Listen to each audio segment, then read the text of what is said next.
Good evening and welcome. We're live. Yes, we Hello, are. is this thing on? Mm-hmm. Oh my goodness. I'm for myself 3 times. Hi. So welcome to Talechasers on Friday. It is Friday. We are live. I am Amber, and these are my Stargazers. At least 4 out of 5. Let's go! Let's go! I am 4 out of 5. Well, that's correct. So, we're gonna play a little bit of Dungeons and Dragons. Here we are. That's not what I came here for. Wait, That guys, I was think I'm in the a wrong place. What did you come here for? Why are you here? Wait, this isn't where I parked my car. Sorry, guys. Okay, so 3 out of my 5 players will be there. Let's go! That's cooked. What did you say? The Discord said, So it's just gonna be me tonight running a one-woman show. Let's go! I'm gonna start by rolling the dice to see how well session is going to go.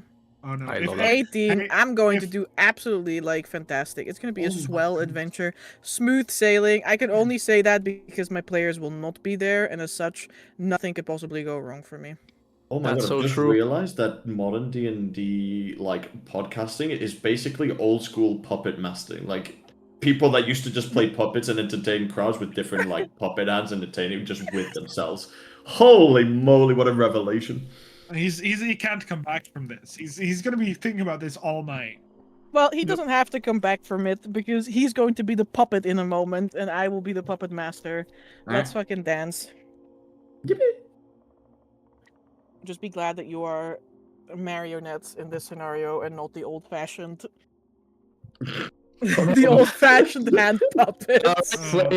Trying to bend Yeah, it. see, Amber, Sessions- I indeed do not want your hand on my ass. This is correct. You will not have an ass, you will only have half a body. I don't know which one is worse. Yikes. So, that aside, we're back after a week of absence with some sickly people and some people traveling the world. But don't worry, we're also going to travel another world in our minds right now in a collective 3-hour-ish group hallucination session. We are freaking losing it. I love I'm hallucinating. losing my mind. I don't know what's wrong with me today. Let's go, hallucinating. We're gonna start the 3-hour hallucination session with Gabby here playing Tokas, giving us Let's a little go. recap of That's what we me. hallucinated last time. Hell yeah, I love hallucinating. Everyone knows that. Yeah, hit it. So, yeah, hit. Yeah. Wait, have we started? Yeah. Yeah, Why, yeah. why does Gabe sound like a 50-year-old smoker? Yeah, that's a great question.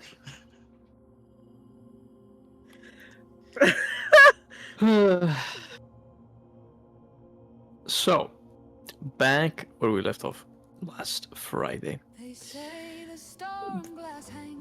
Wow, that would scare me. The party Sorry. organized a little feast for the crew of the Adler's Endeavor. Brave sailors that must face the silvery seas once more are brought to the end of their brief vacation here at the Isle of Drakes.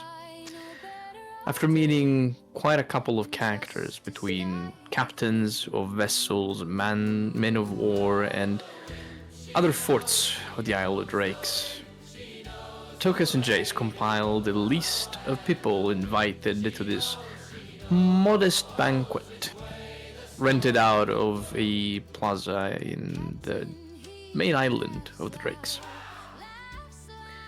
Food was gathered. Entertainment was supplied with great singers and bards. Our famous Terry Ding Ding couldn't live without him. Hit it indeed. After hunting some giant ether crabs and writing up some nicely gold embroidered invites to the people that definitely got pilfered by someone who doesn't realize they were made with intaglio, the party eventually took place in the evening, and many rallied up. dozen or so crew members of the Endeavor, new crew members, and old ones as well. People that don't belong to the crew, but they were invited as a gesture of kinship and kindness. And those who are in between, don't belong to the Adelards, but sail on it still. It was, so far, a nice, enjoyable banquet, with tables laden with fruits and meats, and roasted ether crab, and ale, and ether stout, and the occasional, antitoxin that the resident herbalist could sell to you.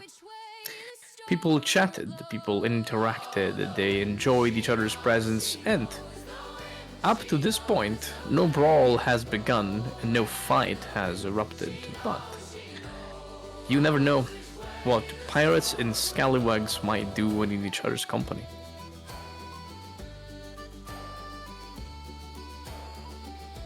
That And much that's is where we true. left off. I've been drinking too much.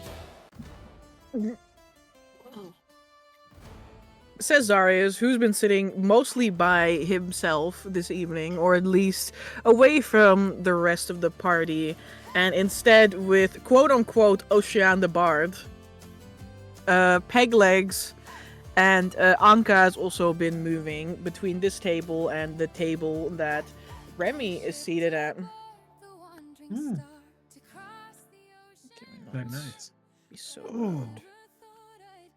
Oh, this is heavy. And I'm even resistant to poisons.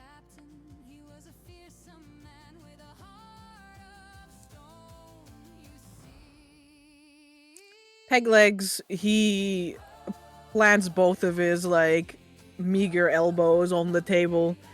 And he leans forward a little bit. You know, back in my day, lad. Uh-huh.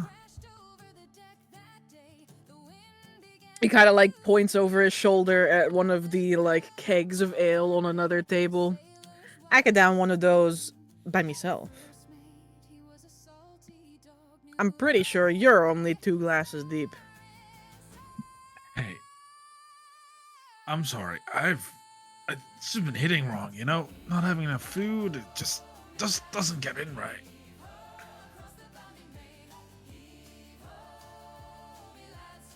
A dragonborn besides you kind of tilts her head. Is the food not to your liking? No. Oh, shit. Sorry. My brain suddenly went to arcane acquisitions for some reason. Sorry, I'm back. No, it's fine. I'm just... I don't know. It's like the last couple of hours I was blacked out or something. Blackout drunk after but a single tankard. Oh, no, I don't want that Tragic. to be my... No, I don't Everyone think at the that table is- nods solemnly. So Everyone is just like, hmm. it's like, I'm the only Rest one that in held my pieces. liquor when we went drinking with vampires. I don't want to hear this shit. Ah, of course. He battles with vampires, kill him. He's a vampire!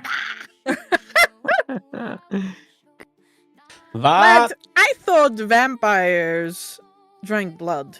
So, I'm not really sure what the connection is here. Oh no, vampires drink a lot more than blood, trust me. that's a stereotype.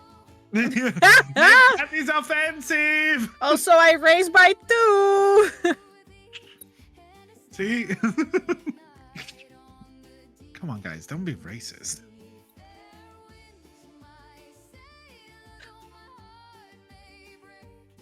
You see Peglegs raise a finger, but then he puts it down again.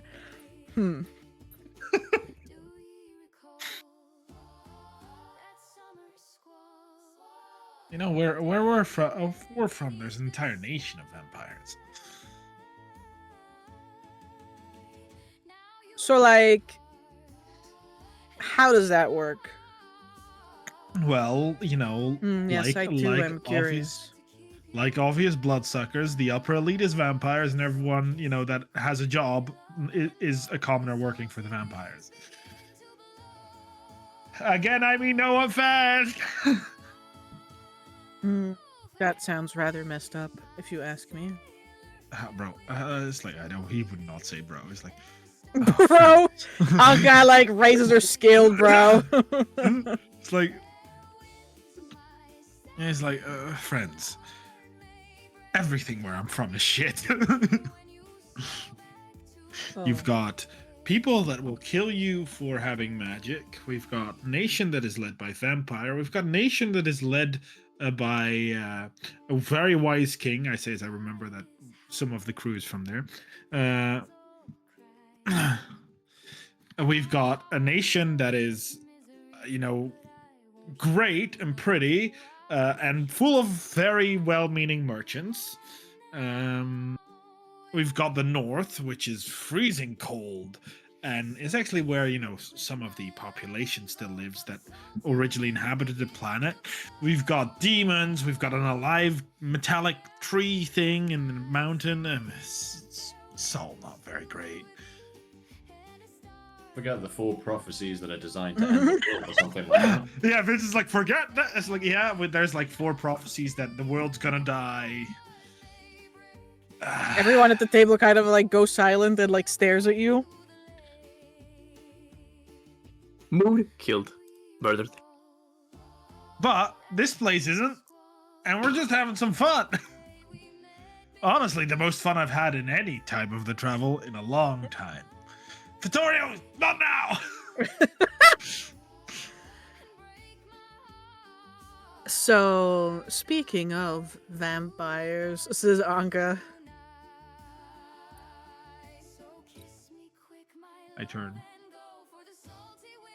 She kind of like turns left and right, and then she leans in conspiratorially. Lean close. There is a vampiric beast of legend in the Expanse too. Oh.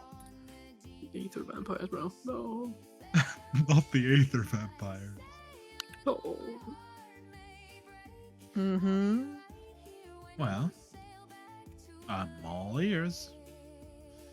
Well, really, I'm no ears because I don't have proper human ears, but you get my point. The other Dragonborn, like just like raise their brow. Uh-huh.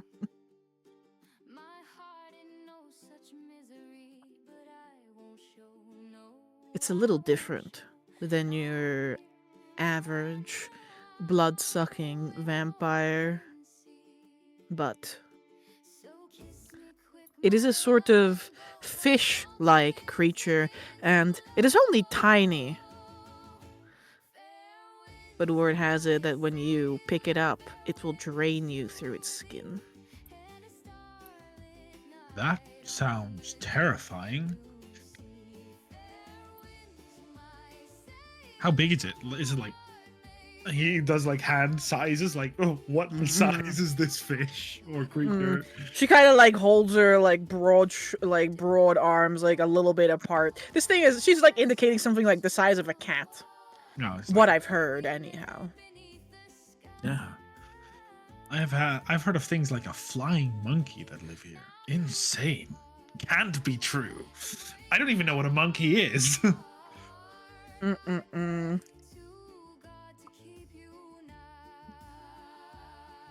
Certainly not a beast of legend. Well, they don't exist where I'm from. No monkeys. None. Again, I have no idea what a monkey is.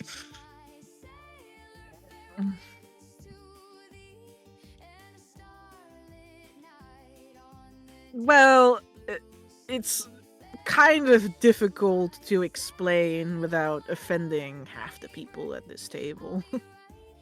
Well, from what I've been told by Master Gruff, or Master Gruff, sorry, by Master Spitz, it is like a halfling with a lot of hair and a tail. That's how he described it.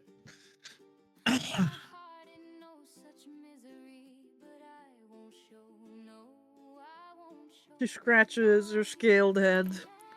I suppose I could see their resemblance. Ah, yeah. That's I've Noosey seen Goosey. fewer halflings than monkeys here, though. Well. So where is that triangle guy? I've been vibing on his triangle. Hit it! Yeah, you did it. Woo! Crazy work. Vincent, on your table, Elmare left you. Damn, Nice, that's he's too real. Damn, that's good. That's You too see real. her over by, like, what is now colloquially referred to as the gambler's table, where everyone is continuously raising the bet higher and higher. Of course, Vasily's there. Yeah, Vasily is there. He's currently in an animated but extremely slow debate with Master Arkeveld Spitz about the rules of Liar's Dice. Oh, I'd hate to be It's a a rules lawyer. Damn. That's crazy. If there's money involved, yeah. That table looks like hell. Rules lawyer, but he's just a really slow one. He's really, really slow indeed. Rules lawyer. If I die and have not done well enough life, I show up at this table. That's what's going to happen. Yeah, that's good. Also for context for Vincent and Tarius, who either left early or wasn't here last time. The only reason Vasily there is because Lawrence dragged him over there and Ilmare and introduced Ilmare to two elves. Yeah, Oh, he okay. did. He He went said, he literally said, "You're an elf. Get Oh along." my god. get along. Yeah. Yeah, he just- did. He did just say that. Yes. You will have to cut his fucking empathy in half. I beg you. Did he just grab them and say, "Let's segregate y'all," and then put them all? Yeah, I did. That's crazy. I guess he's drunk as well. I guess he also drank a lot. So Yeah, they say the only truthful men are drunkards, and But yeah, Anyway. his racism is coming back up, guys.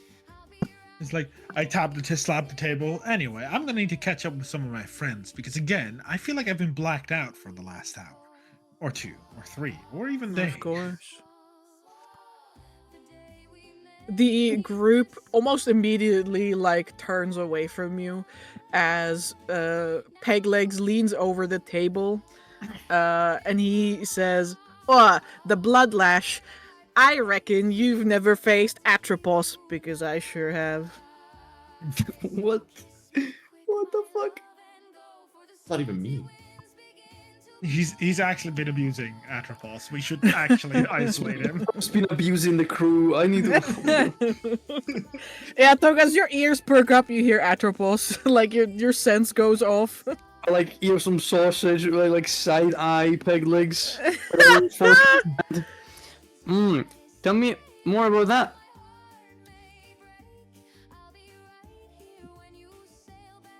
Peglegs freezes. He turns around. He looks at him with curiosity in his eyes. About what, young master Molten Top? Oh, I heard you faced a fearsome foe. I'd love to hear the story. Takes another bite of the sausage. He for a moment he just looks at you and he is like, huh? Let him. Master Peglegs, use your empathy. Holy shit, these are. He's better, Lawrence. Yep. Huge. After a few moments, it dawns on him, and he says, "Oh, no! I assure you, Master Togas, I do not speak of the young Atropos." Oh, there's another one? A fearsome beast of nightmarish legends. I turn around to my daughter on the table of gamblers. Yeah, that's kind of cutting it close, yeah. Is it some kind of dragon? Some kind of, Nay, ether the beast? creature of which I speak is as big as our boat. An insectoid in nature, too. Peculiar name that they gave it, I suppose. A fate eater, that one. Yeah, they share some things in common. They eat a lot. Says he turns around again. I'd love to hear about it. Did you meet it somewhere around the expanse?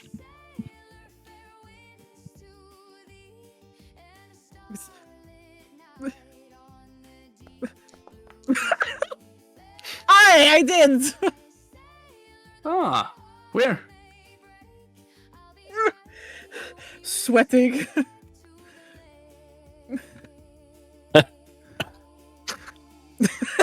Wait, let me go and fucking look at. Who is it? Where are you? What is your hunting ground? Where are you? Aye!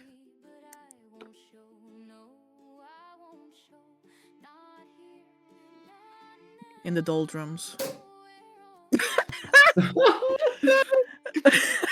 Sorry. Fuck. Nary 2 legs from the Imperial Archipelago. Close.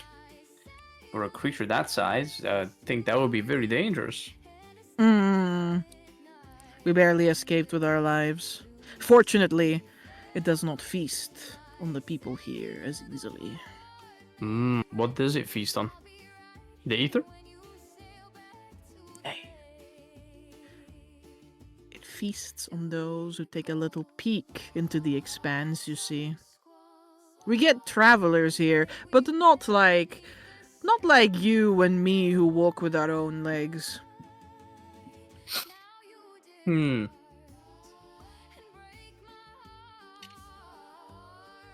There are some magics. I don't know the specifics of how it works. But there are magics that allow you to walk in the expanse. But then, like a babe wrenched from its mother's seat, you have an umbilical cord attached to you. The Atropos feasts on these umbilical cords, and then it grabs the umbilical cord and pulls the entire person into the expanse from it. Like, slight concern over his face. Oh, the doldrums you mentioned. Aye. Togus turns around to Jace. We definitely have to avoid the doldrums at all cost. Well, I would say that we should always avoid doldrums. It's really like bad to be stuck without any like wind in our sails. Yeah, luckily we've got some secrets up our sleeves, I suppose. Make me a thaumatology check. Yeah. Homatology. I'm thaumatologing. Damn. I'm not thaumatologing. If I had those fucking boots, that would be another D6 on top. If only. If only 12.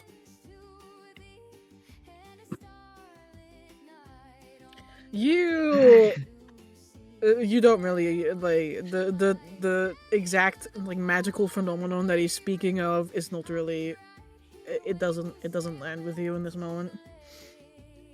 Of course. Sounds like pretty high tier magic. Yeah. Oh. Who knows? We definitely don't know. No, not in character. So the fuck would Victoria know about that? Who knows? Who knows? Well, definitely sounds like a fearsome foe. Would love to see it, but also that probably would spell bad news for the rest of the crew. Suppose I'll have to put that on hold.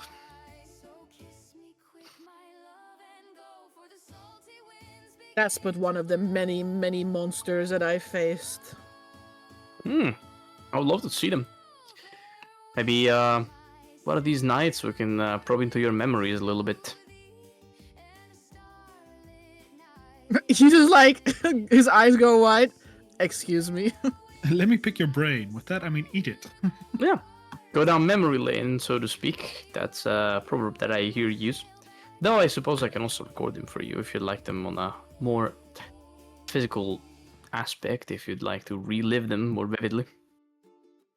Nah, I don't think I should like the, he says, turning around back to his table. Oh, that's also right. There's around. Huh. What is the coincidence? A giant insectopoid creature that devours astral feathers that has the same name as our daughter. Isn't that crazy?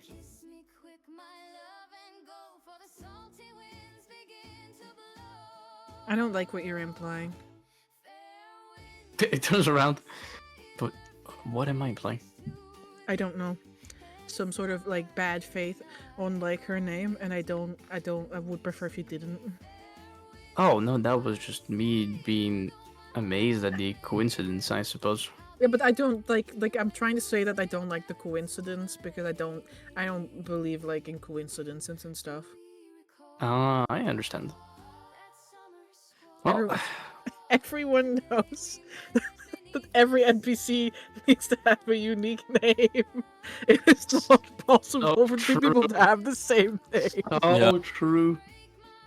If people have the same name, there's something going on. There's something else up. That's true. Very fishy.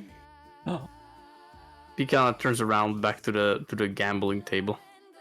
I'm more worried about what she might be picking up. I mean, think about it. She's still an infant, and she's watching a bunch of people gamble.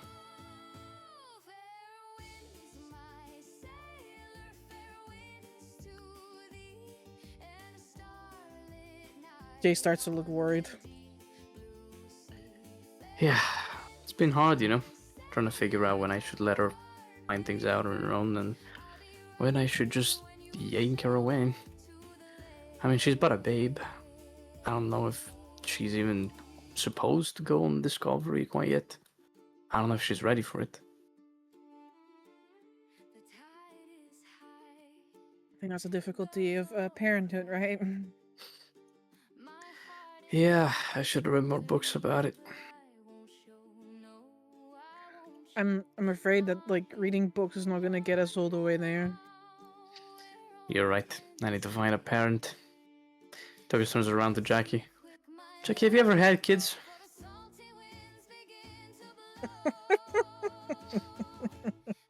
Oh damn. Straight up, like for the jugular. Hey, Yep. have you ever had kids or something? Bro asks the most dangerous question to ask. Yep.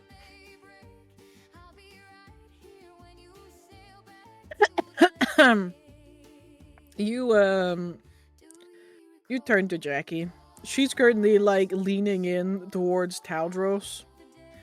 And you like faintly hear her like whisper like the end of something. Mm-hmm. We're gonna blow this party up. What? I've got a bone face strapped on me in my clothes. What the fuck? I've got a meteor scroll pocket. Cooked. All I'm saying is that you should keep an eye on the euphoria if you see it again. But you didn't hear that from me.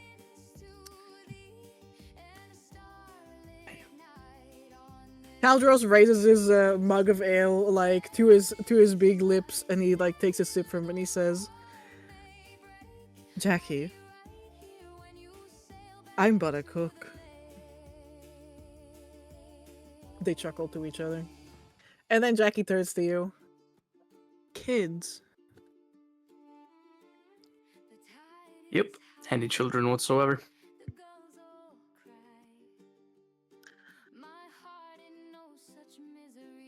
Not a chance. No. Well, that's fair enough. You know any Underdrakes that has some?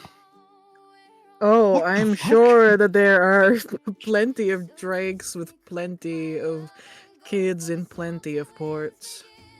You bring up a good point. Yeah, we may should have done this when we were still in Arkhona. Etharis. She flashes you a big toothy grin. I did hear that over in damn, let me pull up the port name again. Because I am fairly certain that it's somewhere on your list.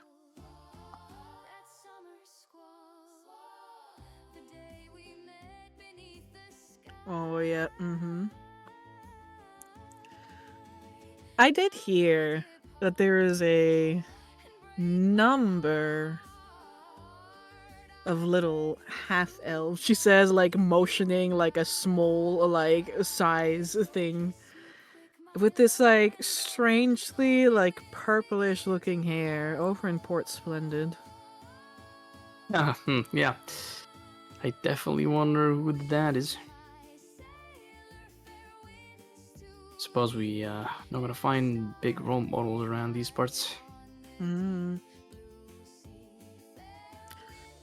heard Remy. She like. I like look at her up at her like an eyebrow. She takes a sip from her drink. Yeah, I've also heard Remy, but I feel like we're talking about different things.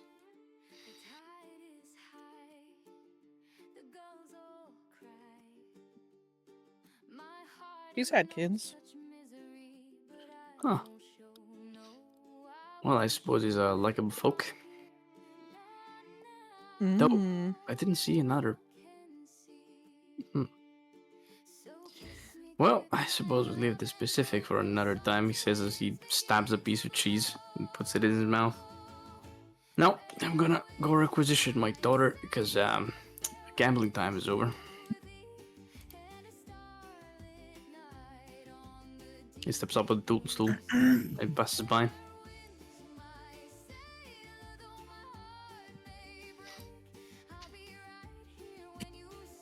You just hear a whistle. Alari, here! Alari does not listen to you. Oh, good. Don't worry. Boy. I didn't expect her to because I don't think Alari knows the come here trick yet. No, he doesn't. No. He just knows the stay trick. He's That very is good true. at that. Damn it. Oh, and he knows the non-aggression trick. Also pretty important. You'd say so, but he's been hanging off of Atropos' tail the entire night, so I'm not sure if he's Aggressively, aggression. at least. Non-aggression Not is aggressively. only towards humanoids from so far. I'm sorry. I'm sorry, Atropos. I'm sorry, Atropos. I didn't train Alari to be non-aggressive to not. That is crazy. Hey, Pierre is here. Oh, so cute. Yeah, Pierre's just sitting on the side of the table, like eating from a plate like a person. Like he owns the place. Fair. So, Vincent, what did I miss? Not much really. There's a bunch of gambling going on that table over there, and Lawrence continues to be as racist as he always has been. I feel like it's been getting worse lately. You think? I thought he was Yeah. finally beginning to tolerate other people. Oh, no, he was actually really tolerant when I first met him. Now, of course, he grew up in Castanella, so he's used to Dragonborn. But I mean, no, he was a lot better. It was really since this stuff with Castor went into overdrive that things went worse. Interesting. Maybe Castor is also racist. Oh yeah, he totally is. Yeah, for sure. It must be like a bouncing off each other thing, you know? Maybe he felt more accepted or propelled by it. He was like, "Oh, this is okay. Maybe I should do it more." Maybe. I'm still pissed I had to pay twice the same amount of money for a rapier all the way back in that stupid ass village. Oh, tell me about it. Zar's experiences racism once. Oh, I'm so pissed about it. He's experienced racism more than once, but this one moment is just one. It's also about money. So true. Except you, Guy in Crow's Rand. I appreciate you. Big. So, how's this table going? I mean, unless you've been talking to Pierre, I look at Vincent and then Kriegler, who I totally don't really, who I'm kind of trying to avoid eye contact with right now because I literally just released a big ass song about him. Don't worry, Kriegler and Vincent have only had eyes for each other this entire night. It's been kind of rough. I didn't even I look notice people between the left the two. table, if I'm honest. Yeah, Huh. Vincent and I were just having a chat about like the best ways to board a galleon, and like Vincent was like totally going to tell me, you know, all He's gonna about board- He was going to tell you all about how he's going to board your galleon. Vincent. I I have would a man never of give away war. such tactics. Elmara And his right is there. much bigger than a galleon. Don't downsize him like that. I just look at him like, Elmara is right there. Do you want to die? Do you think Elmara can hear anything I'm saying? Look at her, she's locked into that gambling. You hear her say, "Who the fuck dealt these cards?" I mean, who am I to judge someone flirting with another man? Whoa, Or individual. We're not flirting. It's mere adoration for one's different understanding and growth For the in size the of world. one ship. Yeah, no, I understand. Exactly. I'm hardly just a man anymore. I'm more like a legend, you know. Ah, yes. The Captain Kriegler. That's right. It's like, yeah. Still a great song. Not to I toot mean, your I own love- horn, of course. That's like Zarya's legit on his own shoulder. It's like not to toot your own horn, of course. Yeah, yeah. Oh yeah, no, I will always toot my own horn. In fact, I love tooting my own horn. I would have joined the other table, but I know how to avoid danger. That's how I survived so long. As he peers over to the gambling table, and that is suicide. You know how to avoid danger. I don't think I've met you then before. I'm Zarya. Sorry, I've got you confused with someone else. Hey, I've lived this long. Yeah, but that's not because we avoid danger. We just managed to survive danger. Yeah, hit it. Ding. Victoria's really into the music today. What do you mean? That was Terry. Very ding ding, my guy. I'm just imagining Vittoria by himself just standing at the stage in front of Terry, just like, yeah, hit it! Whenever he hits the triangle just by himself, like, whoop, let's go. Woo! Victoria's just like raising the roof every time this triangle hits. He only does it once. If only. Kriegler kind of like leans forward on the table towards you, Zarius, and then he says, "So, how are you enjoying the party?" As though Well- you're the one who's invited to the fucking party and he's not the guest. Well, I think I drank something wrong. I was blacked out for a couple of hours. Like I Drank that don't much, huh? remember. No. And I'm pretty good at handling my liquor, even. Just not good at handling his drugs. He seems to have a lot of problems with addictive substances. Oh my god. Excuse you? So rough. I got drugged. I was a victim. You know, That's I what they just all once say. drank an entire cask of rum, 2 shots of straight liquid aether, and I still won a duel at dawn the next day. I got drugged. What the fuck? There's only one addiction I have, and that's cash. There's not, you know, I don't think wanting money is like an addiction. It's not a problem, you know. Like, I like making money. I like saving money as well. You also like It just looks liberating real good. money? I'm really good at liberating money. Yeah, I Same. expect as much. In The fact, you difference might is say that Kriegler. I'm the best. The difference Yeah. is, Greeley, his isn't a case of liking to have money or wanting money. No, he needs. I deserve it. Okay, not the word I was looking for. No, The it's poor more like sod. he needs money. You know, you and me, Kriegler, we can take a pouch here and there and feel all the better for it, and spend it the next day and sleep as if a newborn babe. Zarya's needs the money. Do you know what I'm? Do you pick up what I'm trying to say? Yes, you're saying he's fucking poor. What? No, I'm not. Oh, good name. Alright. What the fuck? No, if he was poor, he'd be in an all-out blitz right now, fighting people for money to survive the next day. See, I'm this is just what I'm saying, trying the to less of something you have, the greater you feel the need to have it. You understand? I don't feel a great need. I'm just really good at getting money. Oh, Zarius, he's calling you poor. It's nothing to be ashamed of. Every Drake starts at the bottom. I mean, he's not completely wrong. You're poor and you're at the bottom, Zarius. That's pretty rough. You're poor and you're bottom there. Hey, I can be Don't at worry. bottom I can be at the bottom or top, whatever you prefer, Vincent. Whoa. He grins. The only way is up. True, if you're at the bottom, the only way is up. That's a nice way of looking at things. I wouldn't know, because I've never been at the bottom. Sips a drink with a smug face.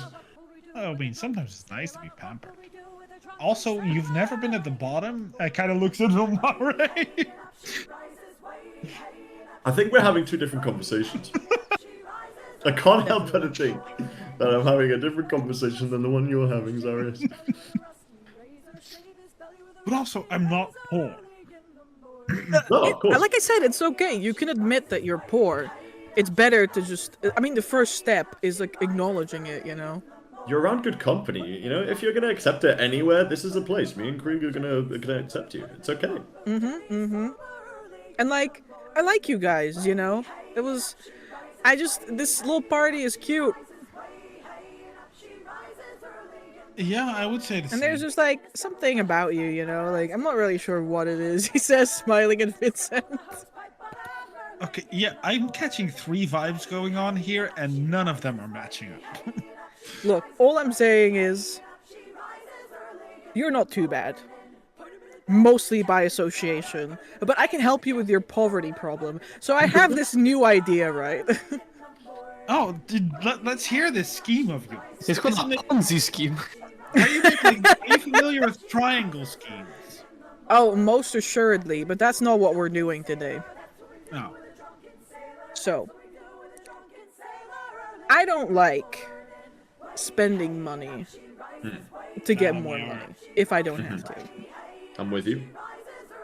I rarely even have to fire a shot to get what I need. I mean, I go to Man of War. Like, what are they gonna do? You have mentioned that once or twice, actually. It was a Man of War, right? I have a feeling he has a Man of War, Vincent. I think so. I'm just double checking. I mean, like, he has mentioned it once. I mean, if If you're good, nobody's too eager if to you're race good it. later, I will show you my Man of War. You know, I'll take you there, no problem. But No, I'm down to take this it. I have this idea. Okay. Pushes some hair behind my long ear. I'm listening. So I was thinking about training this pod of aether sharks. What I'm thinking is, if I get someone to, like, you know, feed them a couple times and then, like, just, like, drive them in a certain direction, I'm thinking I can use these sharks to, like, push smaller ships towards a reef and ground themselves, and then I just take what they have without having to do anything anymore because they ran themselves aground.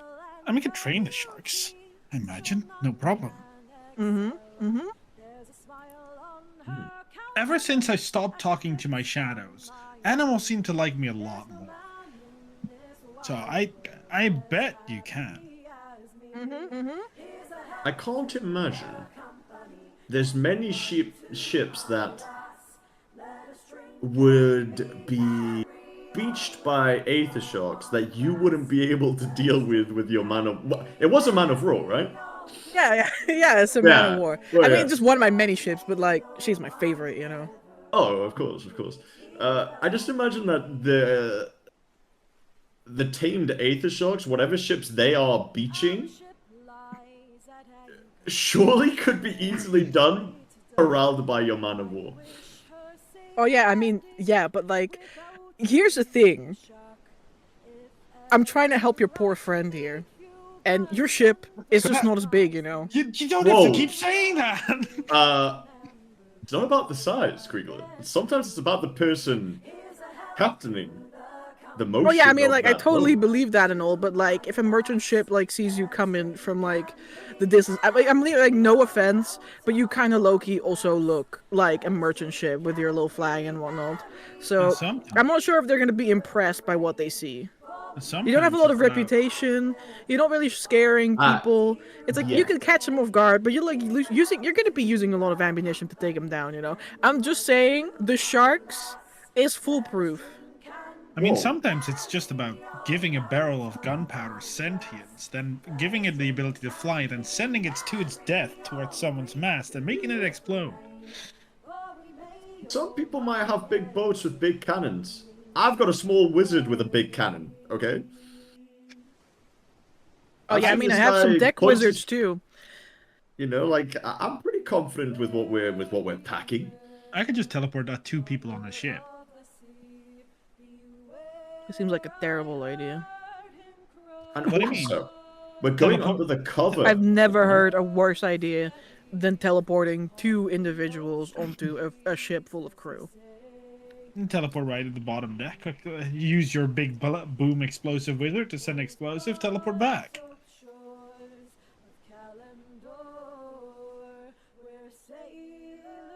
So yeah, I've never heard a stupider plan. Vincent, please.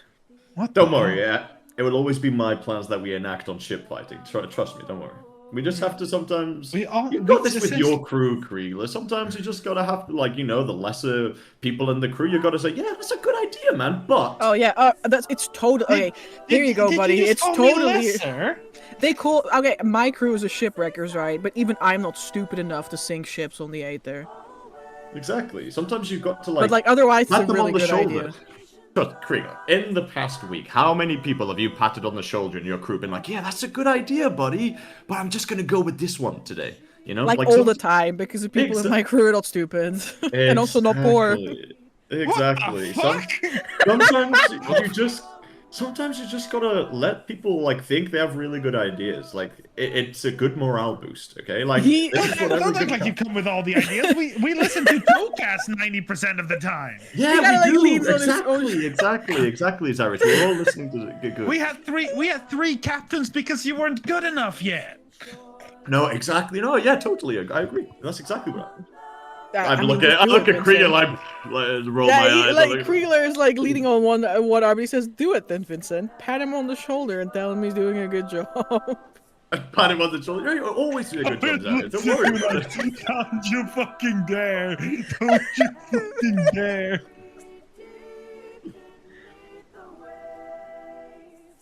I put a hand gently on. I put a hand gently on Vincent's shoulder. I will then he will turn very serious, and his expression darkens, and he will say, "Don't you dare ever doing that again." And I will use Draconic Fear specifically on Vincent.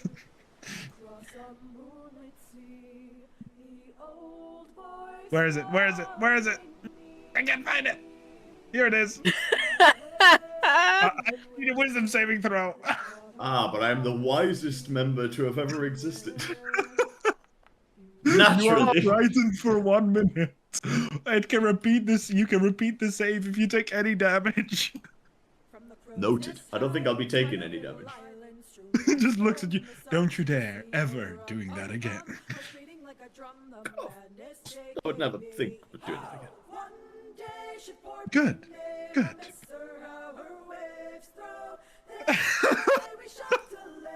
Just on the gift. Do it, Vincent. Do it. Pat him on the shoulder.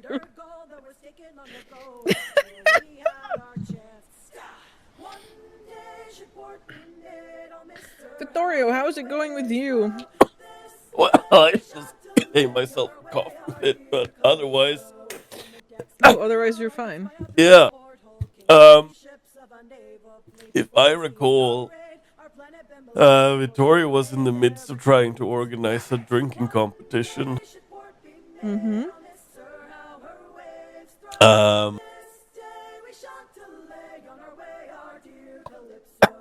God damn it. But yeah, he's hum.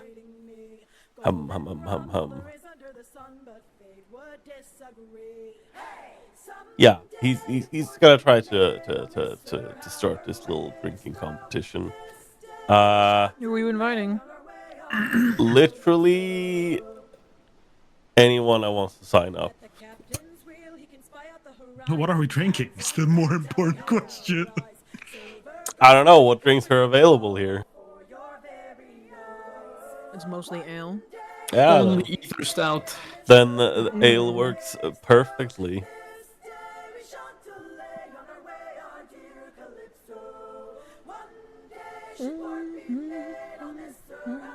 Let's see. Let's see. He's obviously doing this for crew morale, you know. Making sure people are having a good time. I don't know if he's gonna participate himself. I feel like. I mean, you're the one who organized it. Yeah, I You have to yeah, be the judge. that's true. That is very true. Delphine who participates.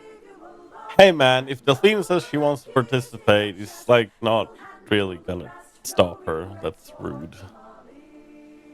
Plus, she's been drinking ale for the past what, like 2-3 years.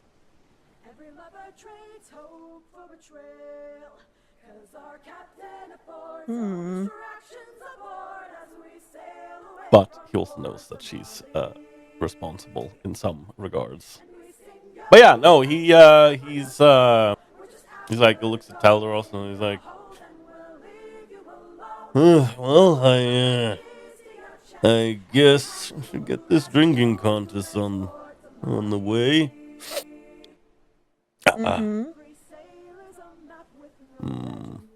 You feel like you're gonna join in? Why not, for old time's sake? That's fantastic. Right. He'll like, yeah, he'll move over and like, I guess, move some plates, stand up on this table here.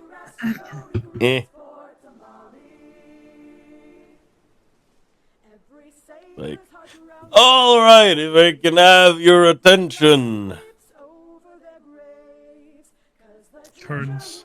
I figure that while we're all here having a grand old time, how about a little drinking competition?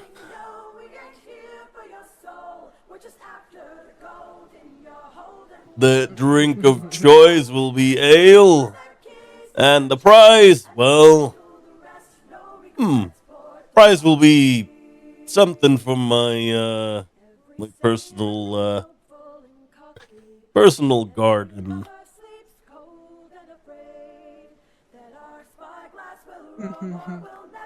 You hear a little bit of chuckling from the side as Yaskara turns around, gets up, and sits down at like the table. She says, "Oh, I gotta see that." If you would like to join a drinking competition under Vittorio, this is the table that it will happen at. Yeah. Well, fuck you guys. I need a drink.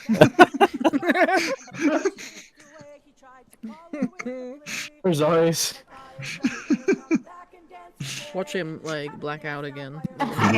For sure will. I don't know why this happened. I can hold my drink so well. It takes one ale, fucking knocks.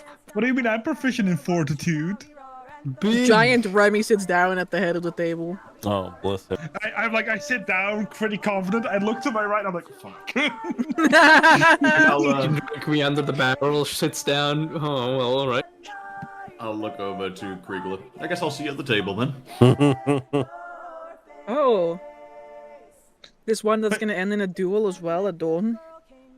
Yes, but I'm gonna go and pick my champion. 1 second, I'll be right back. Someone else is doing this for me. I wander over to Elmar. Hey, I wander over behind Elmar as she's gambling. I like put my hand on her shoulder. Hey, killer. They're playing a game of your choice. Do you want to fancy going drinking some people under the table for me? Can you outdrink them, please? You see Ilmara is just in the like process of like she's just looked at her cards, she's put them down on the table, and like you see just with your passive perception something slide from her like lap towards the dragonborn next to her. Martin adjusts himself in his seat. Everyone looks up at you. Ilmara turns. I was winning, you know. You can also win over there as well. I just thought you had like a game that suits your proficiencies a bit more. She raised both of her eyebrows. Are you insulting me? I would never. In fact, I'm relying on your incredible talent to be able to drink gallons of booze without any effect whatsoever. Yes, I thought you would lack the spine for it. She stands up with a smile. I'll participate as well. I just thought it'd be even funnier to have you involved.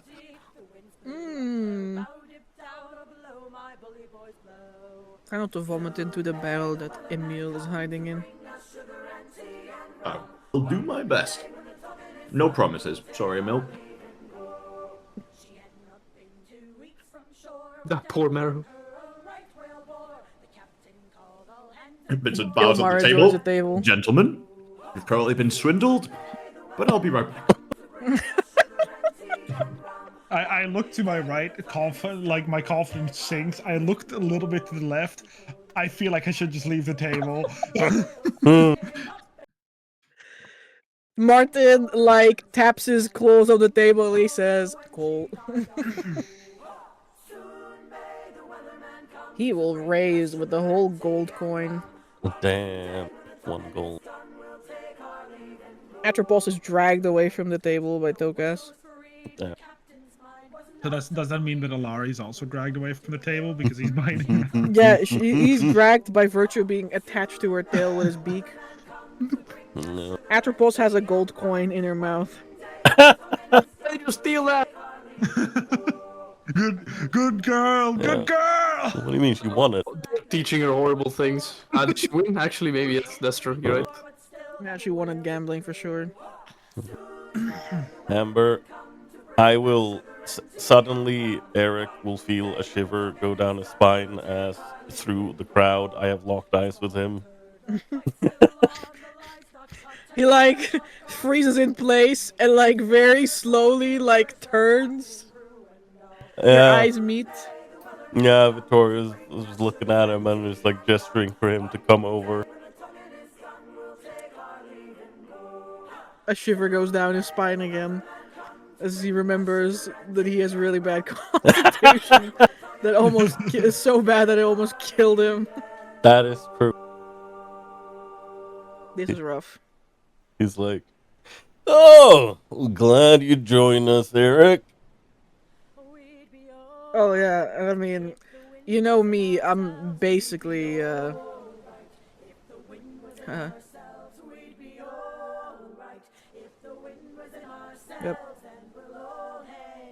I love my drink. Oh, I of love course. drinking. Please don't make me drink.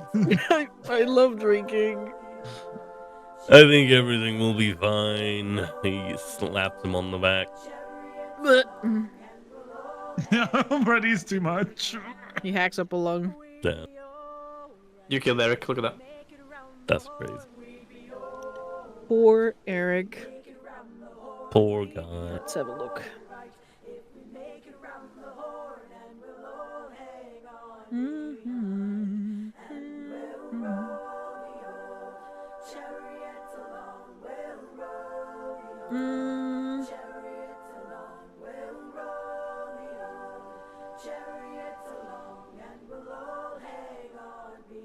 Let's have a look who this guy is. Ah yes, this is Bobby, alcohol drinker. His favorite thing is drinking liquor. And he has a Bobby the plus alcohol. 20. Yep, that's it. Yep. He has a constitution Bobby of the alcohol 22. He has resistance to poison. He has advantage on saving throws against being poisoned. Wait, hold on.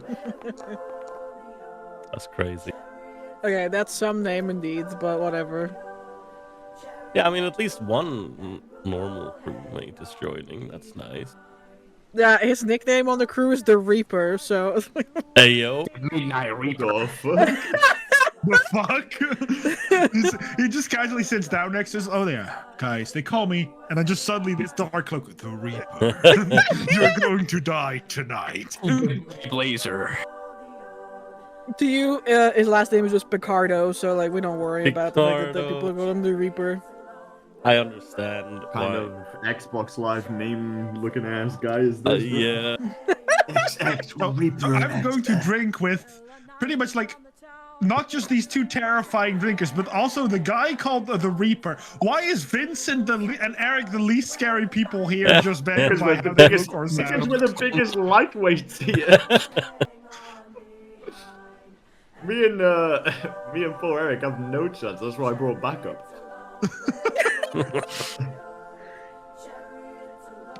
I mean, All right. honestly, like, who wouldn't pay to see Ilmare like drink a big minotaur under the table? Like, that's pure cinema. For some morale, Vincent, as he sits down, will also look around the table and be like, well, everything's a bit more fun with a bit of stakes and odds being added in. 10 gold for whoever can beat Elmari. And he'll put 10 gold at the middle of the table. Sorry, he's sitting depressed. Suddenly just looks up, locked in. Wait, money! Whoa, I will be using all my inspiration for this. Like, well, that is a good idea. If something from my own garden isn't enough of an incentive, I'll add 10 gold to that. Oh, that's right. 10 gold to whoever can beat me. Ilmara says. No, well, it's 20 now, so. You should probably double the pot, killer. Who? I'm looking at Elmaria just because he put 20 down. I'm like, you should probably double the pot now, I think. Oh, I'm sorry. My captain doesn't pay out very well. I am so poor. Oh, yeah, that is a problem. That's true, our captain's a cheapskate. Hey, your captain is giving you the chance of winning 20 gold at the moment. If you beat Do you Elmaria hear drinking. that? Or do you smell that? I smell mutiny on the horizon this morning. Well, maybe you should call someone fucking poor! Eric, that was really uncouth of you. He slaps Eric across the shoulder. You shouldn't go around calling our crew members poor. Remy rummages around in one of his belt pockets, and he pulls out a little pouch. Yes, I too am willing to give out a little reward for whoever wins. I'm having such a good time. I'm glad to hear it. Eric's eyes were looking at the pot of gold increase. So Vincent put down 20 gold. Vittorio put down 10. No, No. I put down 10. And I put Victoria down put 10. down 10. So, Oh, that's right. Vilmar put down 10 too. It's currently 30 gold. How much did Remy put down? Remy put down a pouch, but it doesn't sound like money that he's put down. Oh, okay. Interesting. So 30 gold and an interesting item. Correct. A peculiar sack. Talgos raises by 10 too. you see Vittorio eyeing the pouch. He's like scratches his beard. He's like, maybe I should join in as well.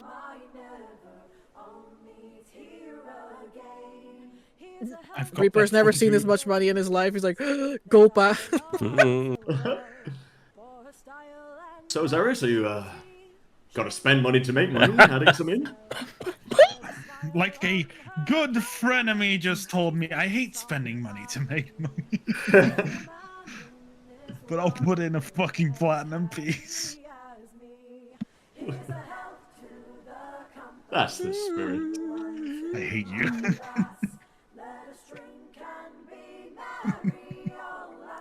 Alright, let's begin. Time for the drinks. Zarius was already drunk, so he's in stage 3 right now. He was already blackout drunk, so this is kind of rough for him. No!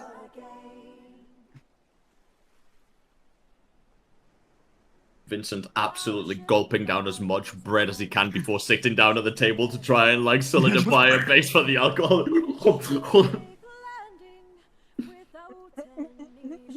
Give me that fortitude check. Correct. It's fortitude that is made for these checks. Okay, interesting. We'll take it round by round. We're gonna start with the solid DC 9 for the first drink for everyone. So I also have a double question. Would my resistance to poison also help thanks to my dragon heart? Do you have resistance to poison, or do you have advantage on like con saves I have against resistance to poison? poison. No, That's why I asked. it will not help you. Okay, I take a deep breath. Shut it down. Okay, I barely make it. Fucking cooked. Holy shit. At least you have a +4. Oh my god, the Reaper also already just Scream! This is looking ropey, guys. It is very ropey. Oh my god, why is everyone rolling so bad? Oh my god, Remy with a +8 though. Remy just like, super. Elmare, please. Okay, thank you. Pull through, my girl. Me with my absolute +0, no advantage. Fucking me and Eric are going out in round 1. Let's get it, brother. No, bros, let's go! And Eric. Let's go, Eric! Okay, okay, if Eric makes it, I have to make it. No surely, bro. modifiers. Vincent out of the first round. Both Vincent and Eric. Oh my lord. Kriegler's coming to hang out, but he wouldn't wanna. He doesn't like compete. He will put in.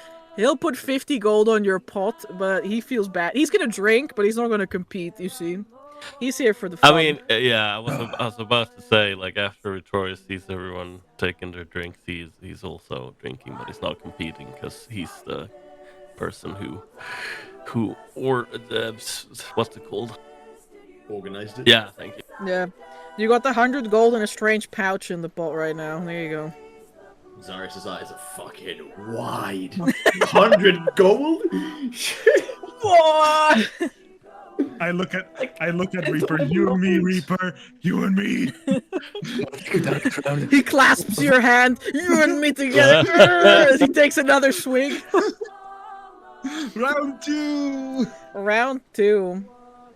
Starting off solid with Reaper. 8. That's a tick for Reaper. Rip Bozo.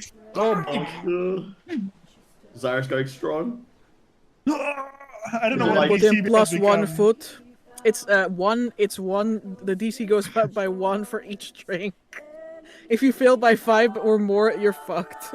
You mean Like, oh! We're going from the Reaper to Zarius has already rolled. Eric and Vincent. Oh, come on, Go buddy. oh, No, come on, Eric. Ah! That's fucking side of the table is getting hammered. Holy shit. Eric is already out, by the way. It doesn't just fail, he's out. That's true. Me and- bro, oh. Scene is like the scene from Harry Potter where Harry's feeding fucking Dumbledore the water. I'm grabbing the tank and I'm going Eric's mouth up like, come on, buddy, come on. Eric is like, don't worry about it. I got this. He says, back in like, back when I was younger in the village. He puts one leg up on the table and he like puts like a swing backwards. Unfortunately, his chair wobbles underneath him, and Eric like falls backwards and cocks his head on the floor. And he's like, "Ugh." It's like, come on, He, Reaper. he goes stiff for a moment, and then he goes, shit. Good night, Eric. Yeah, Victoria like makes sure that that he's actually Duffy alive. goes there like, he's still breathing. Eric is out. Yeah. So, all right, he's still breathing. That's the first one out. Don't look.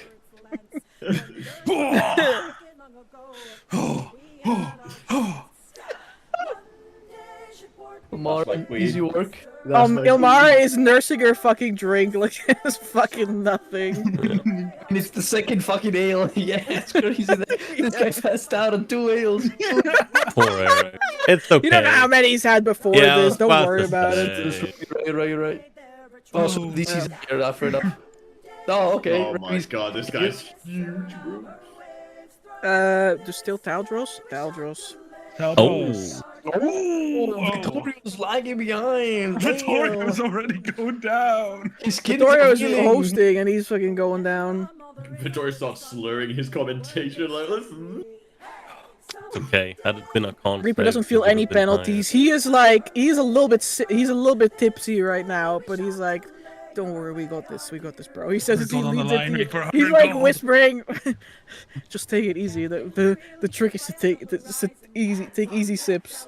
And look at Easy Reaper. Is it done DC 11 at this point? Yeah. It's 11.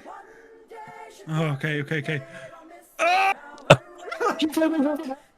No, it's important. It's important. I'm fading this. This is important. I fade it. Another natural one, right? Natural one, six. Okay, let's see it. Nice. Okay, Nice. I got this.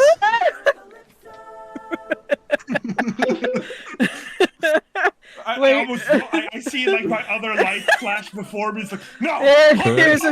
Here's a gif of Eric on the floor. after 2 ales.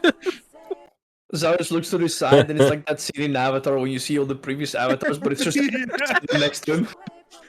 All my draconic ancestors put a hand on my shoulder. We have got this.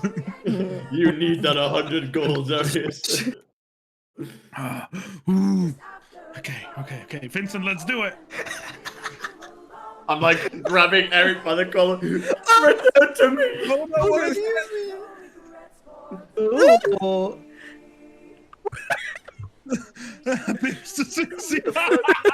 Wow. That's great. Bro could get drunk and we wouldn't even know. That's Oh my god. What do I need It's like to do he just goes to very acquire still when he's fucking wasted. He just goes very still and collected. You know, like I was about to say, like, I'm fine. he can literally just be sitting and not doing anything for several minutes, and then if someone pokes him, he just falls over because he's just he's Literally. already passed out. What do I need to do to acquire this feature? Don't worry, it's DC 11. You got this. You could got learn what? from Kriegler. Go. Oh, a fire has been spurred at my feet. Seeing my comrade Eric down, no, I will not fall. Eric is like snoozing on the floor, like just freaking like. Ugh. I'm doing this for you, Eric. Slams another one. Oh my god. Remy is just like, he's got a mug of ale in each hand and he's just like sipping. He just goes, Stop him! Good heavens. and Emma, Elmar at is the just end of like this round, thinking I need it's to like, do something. yes. Well, Wait, like, Taldros Taldros is still here. Oh, Wait, DC is 11. Is this 5 or more? Yeah, it is. Yeah, he's in the bin. Taldros is like, oh, He drank that one too did much not. jerky. That That's one did right. not land That's well, right. lad. Real Taldros is champion like, still stands. That's right. Taldros is like, he stands up, like, really, he goes pale in his scales, and he just, like, walks away and crawls into a dumpster. Oh no. and we have a second one out. Taldros is down. I'm gonna put a hand on Reaper's shoulder, Amber. Look him in the eyes. It's like, it's gonna be you or me. I believe in you, and you believe in me. You can do this, Reaper. I'll give you one against That's crazy. Alright, whatever he rolls now, +6 That's for a crazy. DC 12. He can choose to it, but he makes it. He uses it. You see sweat begin to appear on his brow as he takes another drink. Hey. Vincent, Sobering up. Oh my god. Oh my god. he's growing sober on the spot. I'm on 2 Vincent, fails. Take for Vincent's on Vincent. 2 fails. He reaches stage 3. Vincent now has disadvantage on all intelligence and wisdom-based checks. But don't worry, you only need guts for this. Failed. I don't need advantage where I'm going. Victoria's also on 2 fails. No, Reaper succeeded with Zarius' bardic inspiration. Yeah.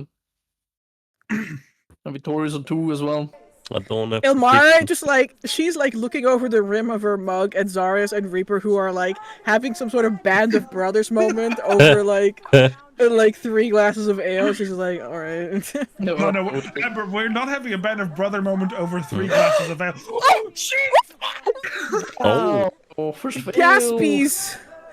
Big Also, McGaspies, Amber, I she want to fails. clarify. It's not over 3 ales. It's about 100 gold. There's a very different thing. That's true. That's 3 times the price. That's 4 times the price he got for being hired. That is he could work for many, many years. You could go out and have a good life. Okay, come on, Remy. Make your fucking check. Show us. 21. Remy doesn't give a fuck about anything, man. Making the whole fucking table dry. Cooked. Remy's He's still got a whole barrel for himself. Remy's I love wondering when the event's actually starting. He's like, so when are we getting to the real stuff? Yeah. Appetizer, right? Well, we're getting ready. We're getting our stomach ready for drinking. I'm not gonna inspire him this time. I'm gonna inspire him with my words, but not with my ability. We'll see this to the end. Ilmar sits at the table like this. Because of... Reaper, it's not about winning. It's about defeating Ilmari. That's what this prize pot is for. Not about winning. You can't let them beat you. Not like this. Go, Reaper. You can do this. Oh. Alright, Reaper. I Breathe in, breathe out for DC 13. Reaper! 20. He's reaping your ass. Holy shit. Easy He's 20. Dirty 20. Zarius. I can't believe wait. in Reaper. Oh my god, I he's should have had insane. more faith in myself. You're It's like, correct. Oh, actually, it's out. I'm out, yeah. I'm out. Fuck. Oh, nay, Zarius, tell us what happens.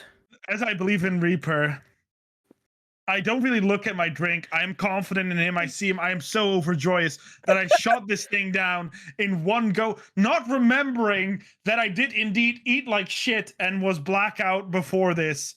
And I'm like, I will stand up. You know that Gus scene in Breaking Bad where he stands up, fixes his clothing. And then falls down. He's like, excuse me. And it just It's the one scene when he falls to his knees that he lays on the sand. In this Alright. game, it's like I puke, right? Like I puke. I'm not per se drunk. That's what happens, right? Yeah, if you fail by 5 or more, you basically skip the other steps and you just get fucked up immediately. Puke. pass Zarius out. literally goes through queasiness and then puking and passing out in fucking 6 seconds. It's just fucking over. He's cooked. You notice he's purposely moving his head away from the table because as he vomits on the ground, you just hear it shh, as it just kind of melts into the floor.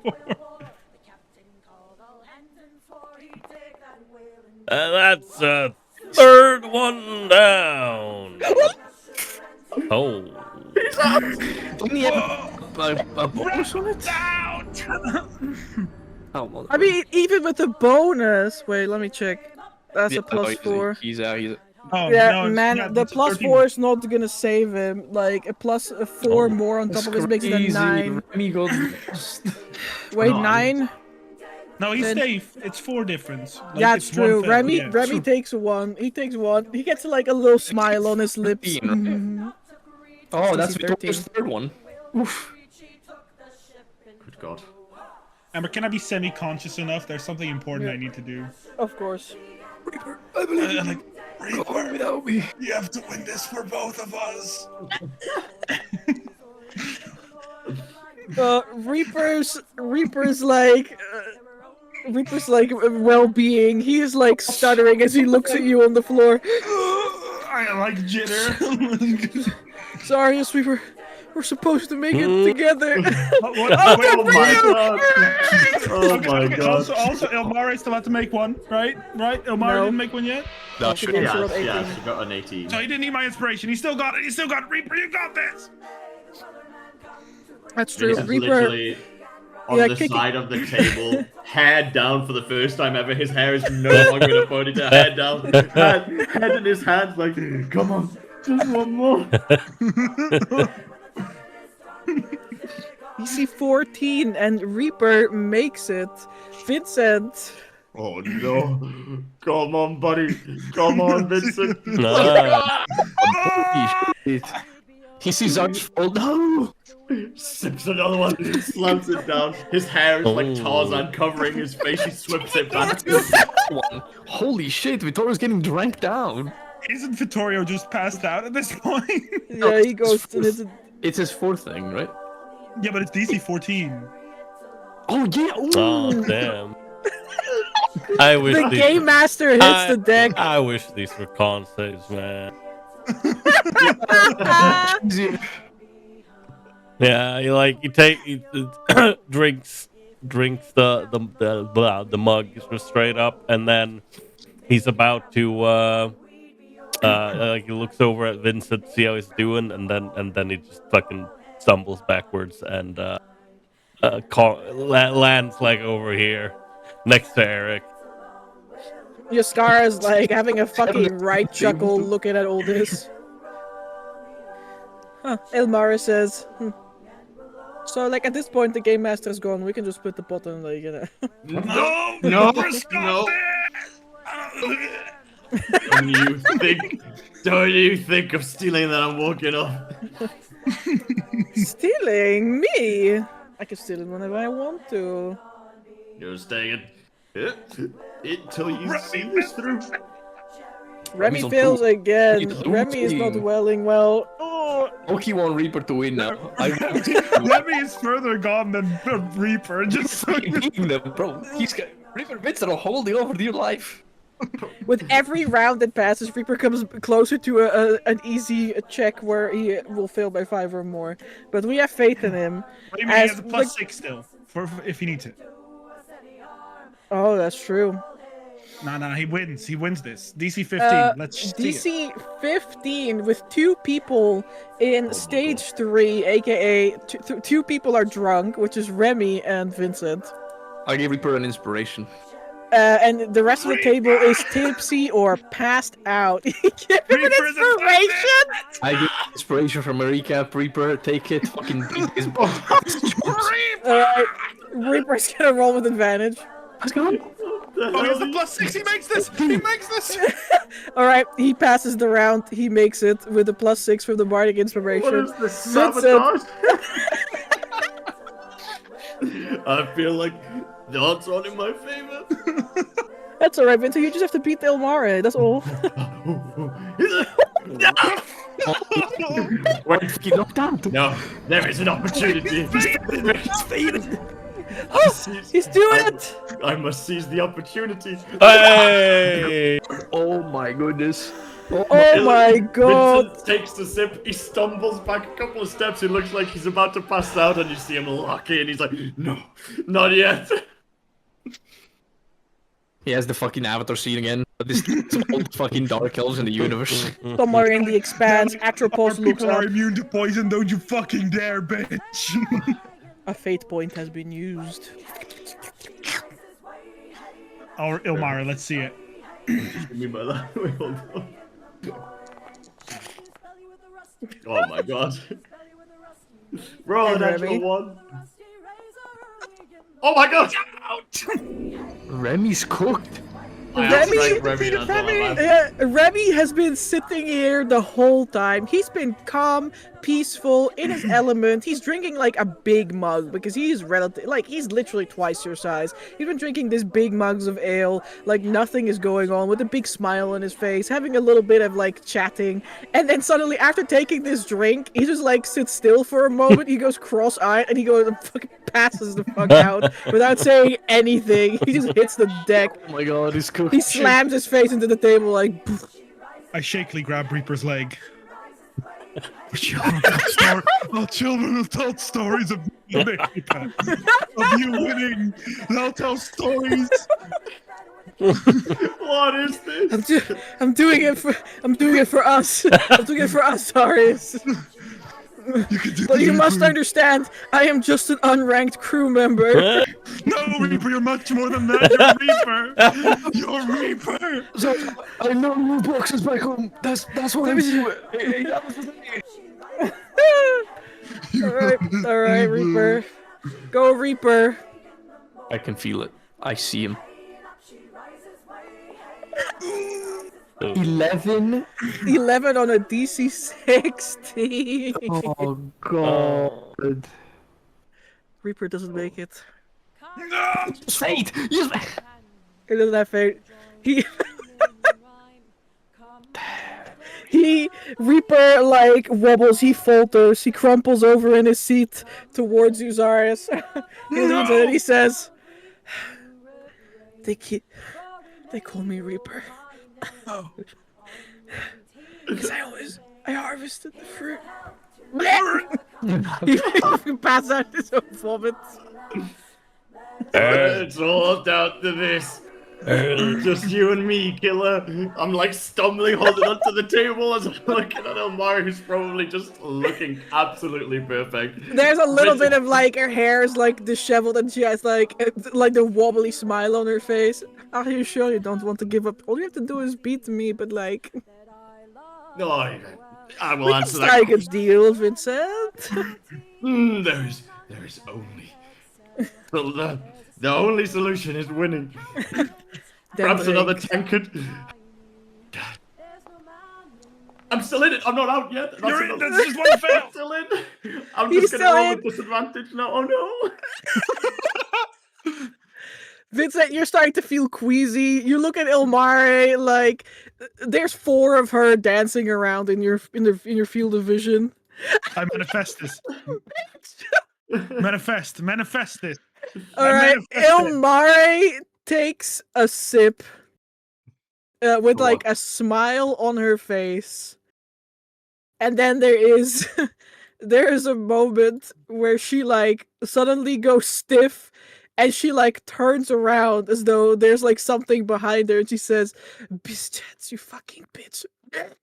Elmara rolls a 2. Wait, what? Yeah! Vincent, you hear in the back of your head a guardian angel that whispers, "You owe me one." Vincent stands on the table.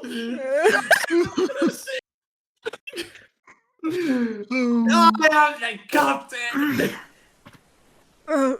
Elmara like lays her head down, like cheek first on the table, like, oh, I have not felt this way in so long time. Walks up to her, standing on the table, points. I am never going to let you live this down. I will shoot you as soon as I can see again. I clasp Reaper's hand. No, go ahead. I clasp Reaper's hand and say, I might not have won, but the commoners have defeated the king, Reaper. The common folk has won. Long live the king. I can only imagine this is followed by Vincent picking up the gold, putting it in his pouch, and then instantaneously starfishing onto the table. Just collapses unconscious. I want to With say. one last big ass kind of chuckle as he laughs, falls face first onto the table, starfished, done so for the night. He is out. The second everyone is passed out, Kriegler suddenly like gets up and immediately passes out. Immediately like it's the check. Catastrophe, it's a massacre. Everyone is like passed out. Like whatever was in this drink, it was fucking rough. It was horrible. Oh. Jesus That Christ. is why you don't abuse alcohol. You see all those people strewn around. Yeah, that's exactly why you don't drink too much. Yeah, moderation is number 1. Very important. He says he starts petting Atropos again. For the resistance! Atropos looks at you. She looks at all the people who are passed out. She blinks.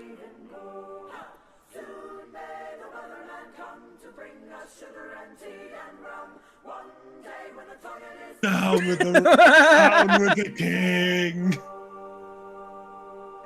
Okay. All right. We double check. Oh, okay. Fireball. Fireball. Do-do-do-do-do. A meteor swarm. Yeah, she looks at you, Togas, and like she opens her beak a little bit, and her tongue bleps out, and you suddenly feel a disturbance in the force. What? You feel a disturbance in the force as your legs go a little bit limp, and suddenly you see Alari like drops a fucking he drops like a fly. My daughter Power Word killed someone. Oh, and she's only 3 months. I'm so proud. Flop. And suddenly everyone starts falling down. Oh my god. Oh. Did she just... She basically, I have a feeling she just emitted the aura of being drunk of everyone just here. Alternatively, she cast sleep. Yup. Mm. I look at Jace. I look at Atropos. I look at Jace. I look at Atropos. Since when can you do that?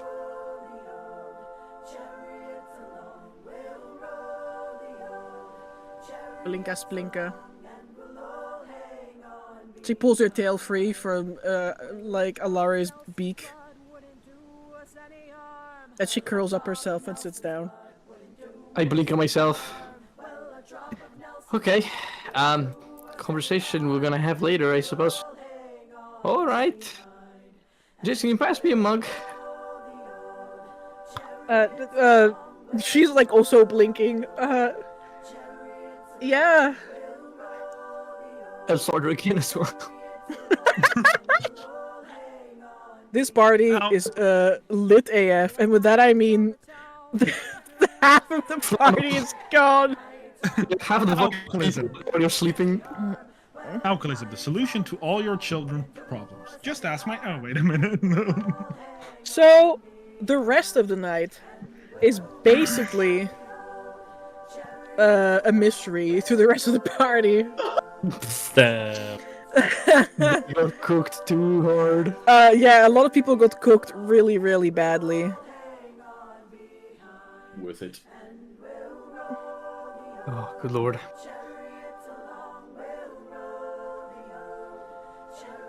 Let's have a look.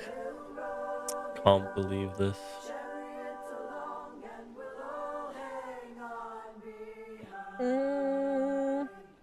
Yeah, Vincent, you may add a shimmering barnacle to your inventory. And 100 gold. Barnacle. And 100 gold. Well, 90 gold and 1 platinum, I guess. Shall add the 100 gold. And a shimmering shell or shimmering what?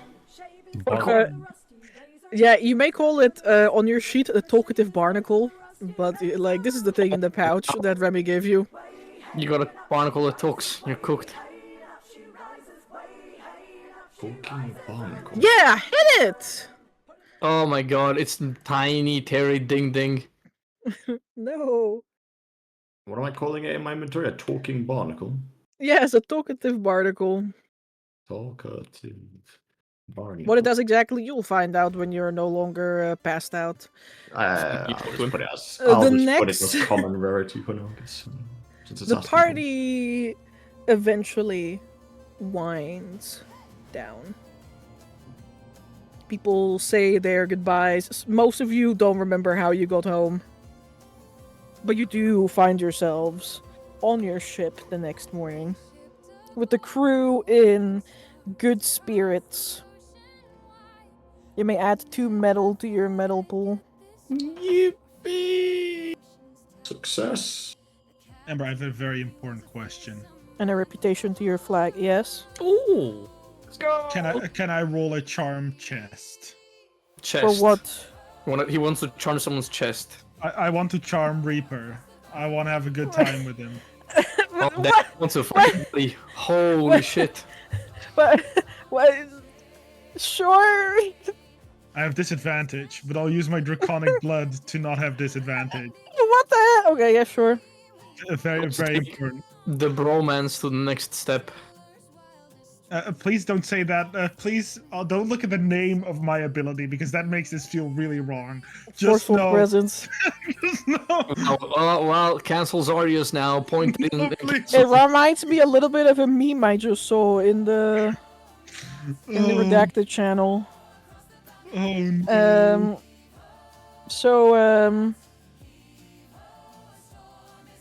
Man, what is that downtime called again? Arousing. Oh yeah, that was it. That's very beautiful, Zaris. I know. Or just 12. Roll me a D100. Those of you who got blackout drunk, have me roll me a D100. 26. Mm. This is D&D, so I feel like low is bad, but You- I'm playing so many 25. systems that I don't know what it is anymore. 1d100 tumors. What? From the alcohol. I'm not playing Yogrim. No, too bad. The ether stout did that.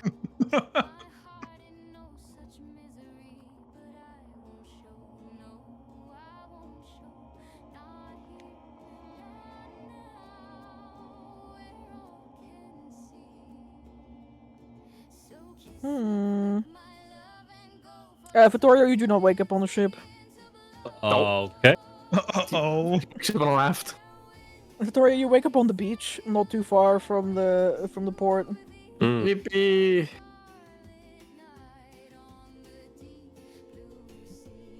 You do have all your stuff, though. I have all my stuff. Okay, that's nice.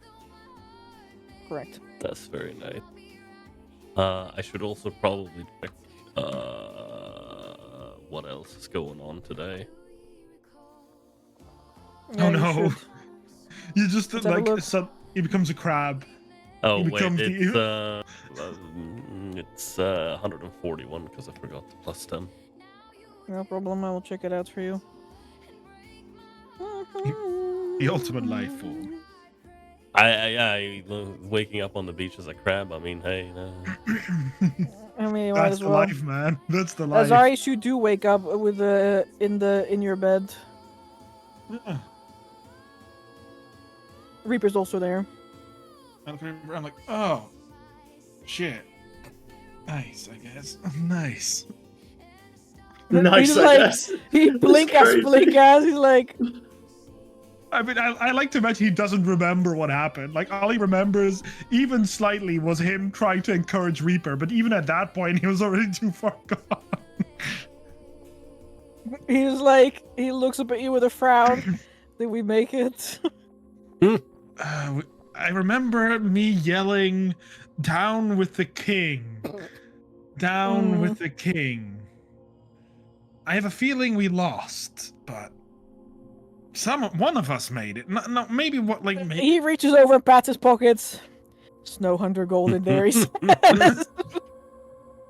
I don't even need to feel it, man. I know I lost. Well, that's fucked. It was fucked. I We looked got at pretty like, far though. oh, we did. It was really good. I'm not as good at drinking as I used to be, but I held up well enough. I'm honestly not sure why I signed up. You've got guts, man. You went up against Ilmare. I've Well, heard that her I blood wasn't really sure what I was getting into. I mean, I've seen her around the ship, you know, with their. I her mean, blood. rumor has it she has a little stash in the bottom deck, but Her blood is 70% alcohol. Like, you shouldn't even try it. Well, I guess I know that for the future. Nah. Next time we beat her. I guarantee it. We beat her. I'm gonna make an intelligence check real quick. Give me a moment. What is this for? just seeing if I remember who won, but I do not.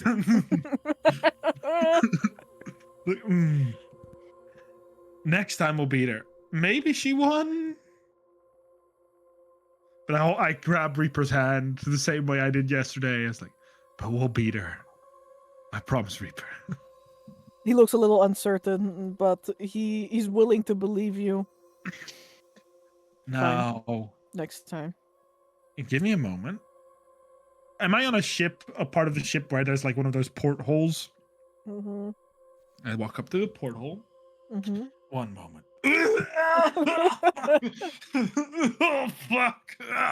Me next. Me next. Me next.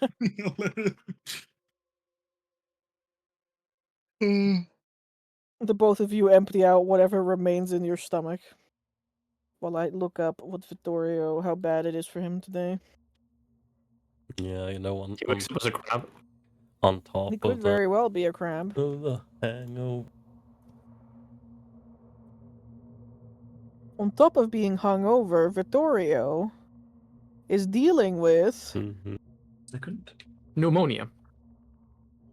Oh my god! Yeah, it might be a crab. He becomes an actual crab. Become crab. Turn to crab. No. No. Where's the fucking bee? I become a bee. Bzz. We can be bees. Oh, there we go. Can you roll me a D100? Another Me?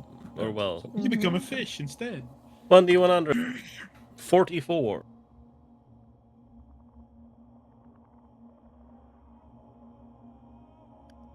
Oh, okay.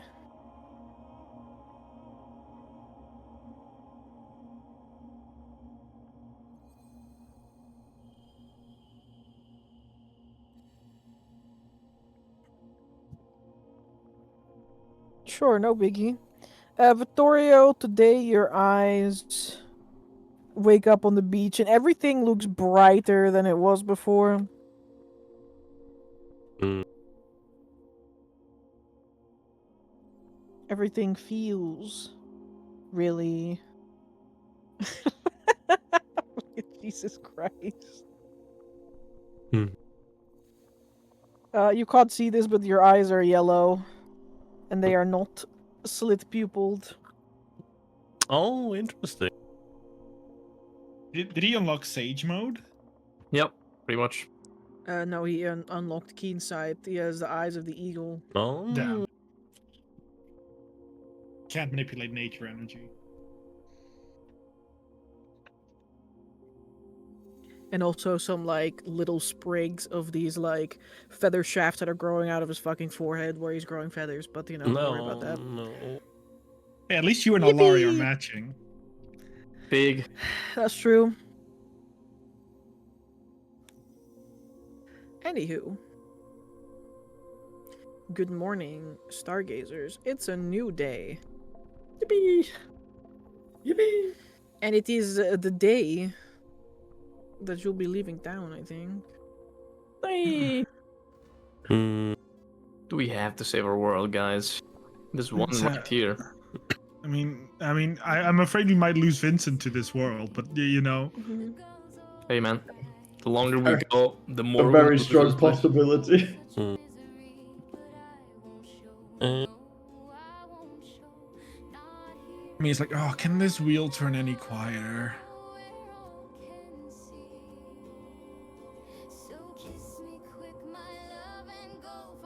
Nope, wood cannot get quieter. Unless Oh, you no, oil it up. not so loud, please, please. Oh, yeah, right. No, of course you can't. You know what this morning smells of? Drunk people that are not ready Victory. for work. Sweet, sweet victory. This is the stench of victory, if I have to be honest. And to be honest, victory isn't looking good on any of you. Oh. Did you I'm actually not win, looking. Vincent? Either that or I had a really good dream. I actually I clasped his hand as well. I was like, let's go. Just a thing I'm pretty sure I did anyway. Like I said, I either did or I had a really good dream. And if there's 100 more gold in your pocket and a strange little pouch, then suppose that's your proof. Oh, yeah. I'll go into my pouch and see if I can find this barnacle. Yeah, there's a barnacle in your pouch. I open the It tiny looks pouch. I look at the magical. barnacle. Yeah, there's something off about it. It's definitely not a regular barnacle. Irregular barnacle? Yeah, it's a little sparkly. But this barnacle looks interesting. Everything indeed, there's sparkly. Hey, Tokas, do you care to tell me what this thing does? It's giving me hints of magic.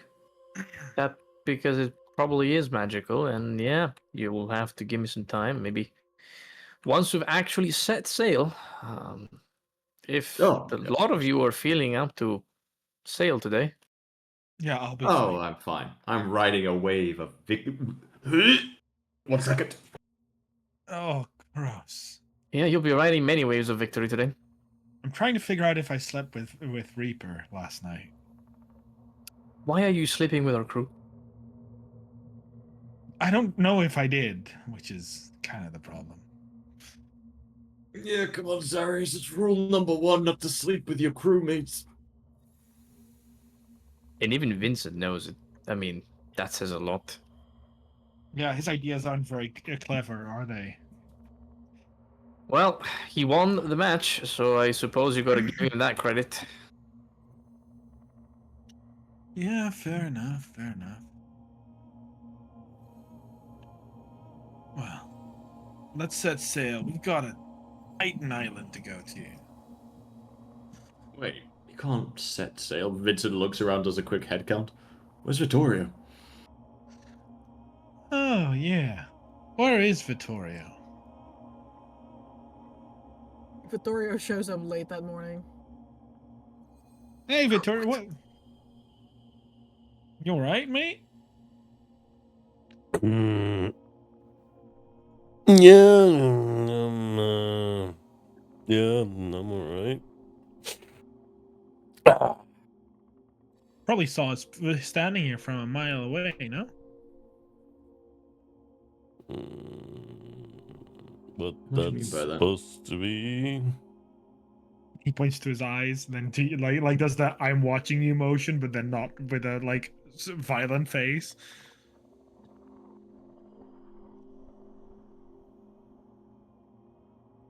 Wait, what did he do? He put like that like "I'm watching you" where he point 2 fingers to your own eyes and then 2 to someone else's. You know that. Oh, okay, yeah. That, but he doesn't do it with like a particular aggressive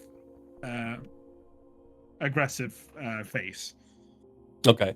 Yeah, he's like, I mean, I guess it's a little bit bright out, but, I flip a mirror somewhere. Vincent doesn't even notice because he has his rose-tinted glasses on because everything is too bright for him, so he's just wearing sunglasses, basically. Cooked. You've got a lot. I now know where Alari has his eyes from, is what I'm trying to say. It means that your eyes are looking rather odd today. Okay, well, I haven't been to a mirror yet, so how the fuck should I know? Well, you're lucky we'll go here.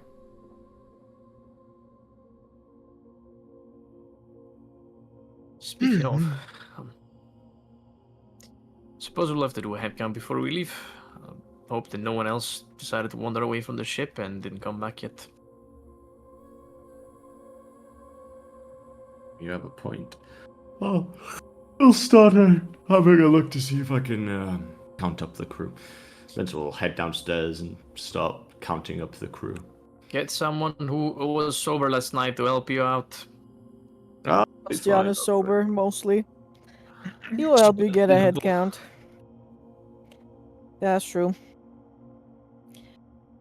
It's a trio. It's Jace, Vincent, and Bastian putting all of their collective brain cells together To find to a couple count of the people crew. cooked.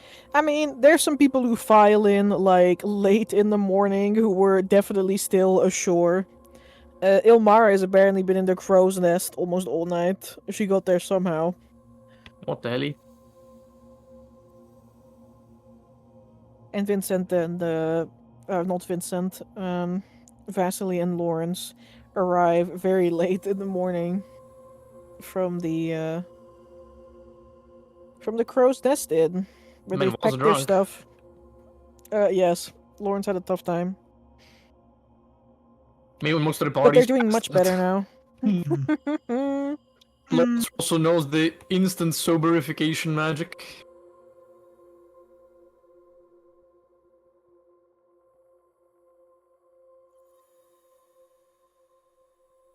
Yeah, I mean, Togas, you have Vincent.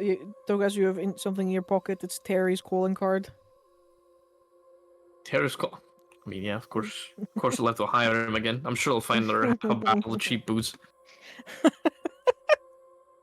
The man just wants a gig.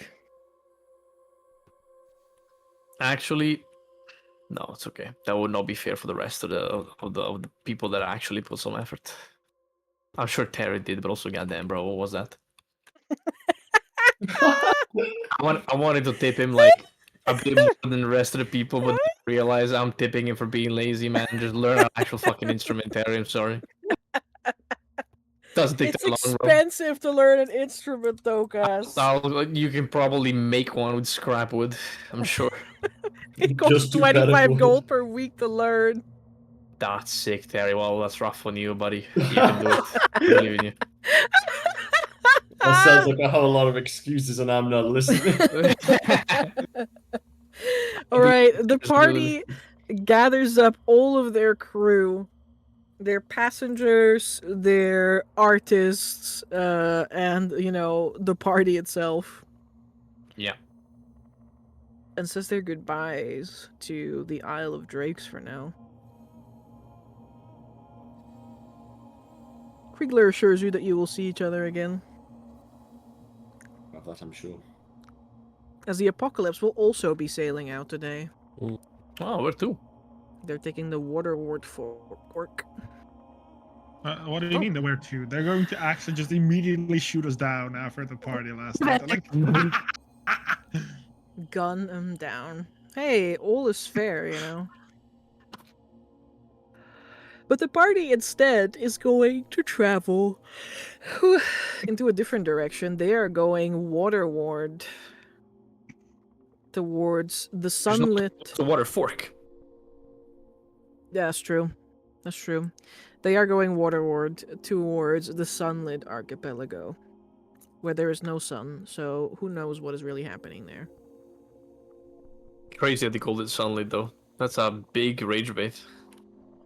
Hey, we'll find out what you find there. As first, we're going to do something a little funny, and that is I'm going to need someone who's been like... actually, Vincent, you won, so you can roll. Or you may tell who is going to roll. An ethereal expanse encounter. Let's go. oh What am my I rolling? god! An encounter! What am I Legendary rolling? encounter! You're going to click on the macro that says ethereal expanse encounter. Hiya! You're going to go to your... Oh. Smooth sailing. No, I thought it was something exciting. Damn. Sorry, my little bee. Your first day is going to be smooth sailing. I don't mind. At least I need a fucking day to cope with the fact that my daughter casts spells. That I have taught her. Wait, what? Victim selected? Something bad is going to happen to player 3? Zarius, you can roll the next day. Okay, I got this. What does it mean? Shit, by that? where's the button for it? Is it this? Yes, I got the button. You guys, by the way, it's going to take at least a leg to get there.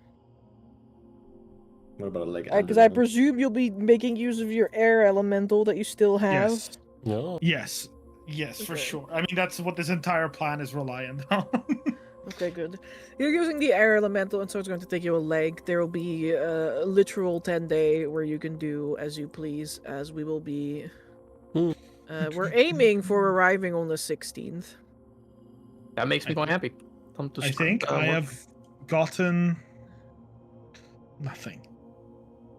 Leaving on the 6th, arriving, potentially between brackets, on the 16th of So Square. Although There's no fucking summer to be seen here. I thought a leg was a 10 day, you know? Yeah, That's what Emma said. that's what I just said. Oh, we leave on the 6th. Yeah, sorry, I thought we left on the 10th. 6 plus 10 is 16, I'll have you know. You can have me know, yeah. Next. Focus. Oh, yes. I know what you were asking for. Navigación. I have a +3 for my where is it? For my orrery. Also, I'm not proficient in the skill, so it's gonna be a +7 to roll. Navigation. Where is it? At the end of this, Alari is becoming very heavy. Holy shit. Yeah. 17. And also an ethereal encounter. Fuck.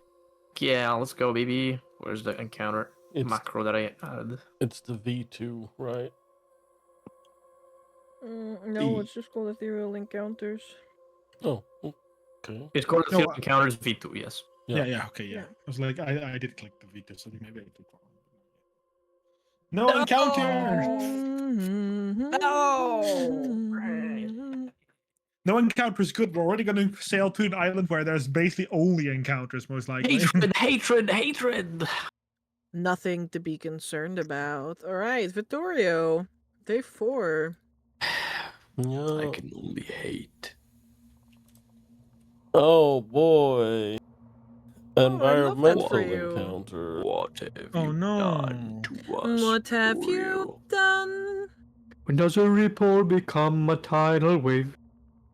We're gonna get banned now. No, it's okay. They're nice people. I'm sure they wouldn't do that. Vittorio, roll me a d20. D20. 20 is nice, everything else is not. A D20. You're rolling a D20 right now. Yeah, that 20! Well, Oh my It's not lord. 20. First, that's not a 20. I'm angry. First, I starve for encounters, Ferris. That's not a 20, Ferris. He wants to fight something so he can befriend another air elemental, double the speed.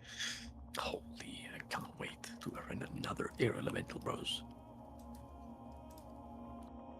Oh I my get- god. Fuck, we have encountered a storm elemental again. Guys, we are absolutely fucked. This is I'm another back for storm. revenge! Guys, Fortunately, there's no other encounters, so this is going to pass by a little bit, but it's also a little bit fucked up. fuck, what did you do to us, Ferris? Goddamn, I was looking for excitement, not for death.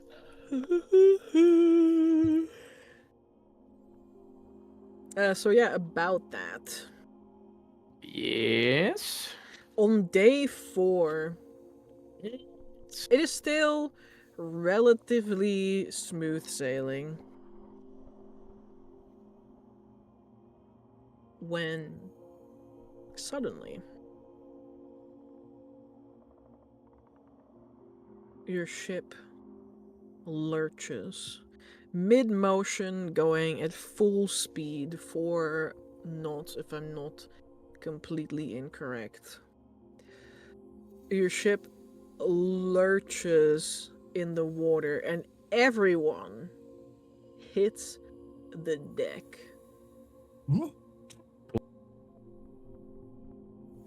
But it's not just hitting the deck, it is the matter of trying to get back up from the deck that is incredibly hard. It almost feels like your bones are magnetized to the wooden floor beneath you.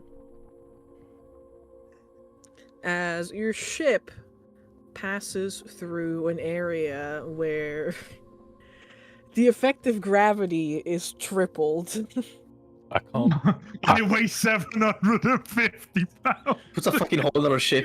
Yeah, there's a Oh. groaning sound as your ship, like, tries to push through this. The elemental, by the way, also hit the deck Oh for a my moment. God. It doesn't weigh anything. But it, too, just smashed into the deck with, like, dispersing gusts of wind in all directions.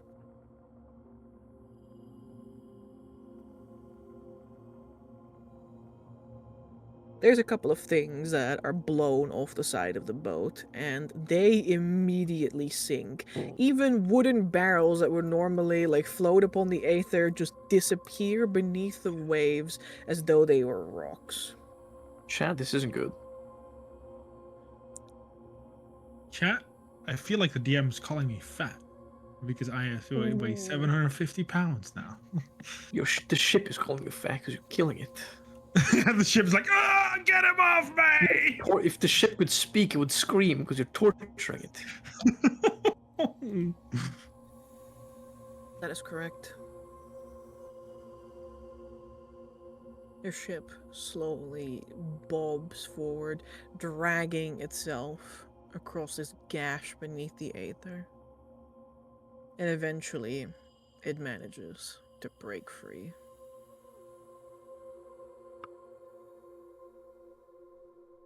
Fortunately, no one was around to see you in this moment. This moment of weakness. This moment of weakness. To be fair, if that was a big area, then they would have also been fucked if they sailed in there and tried to board us. Weird question. Could I, this specific day with this happening, could I approach Tokas? Like, ever so slowly? Yeah, you may. You guys lose 1 barrel of grog. Lord. It's like, oh, fuck, Tokas?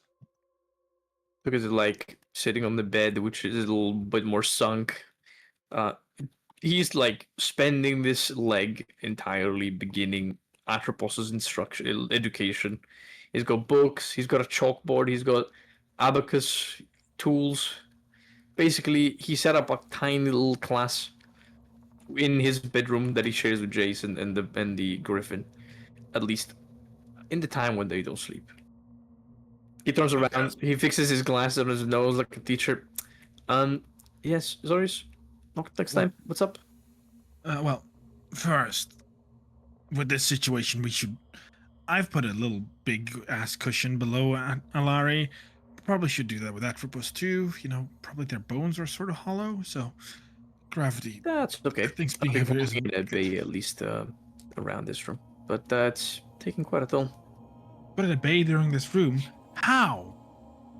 Well, Zorius, it's a simple magical theory. It's a magical phenomenon.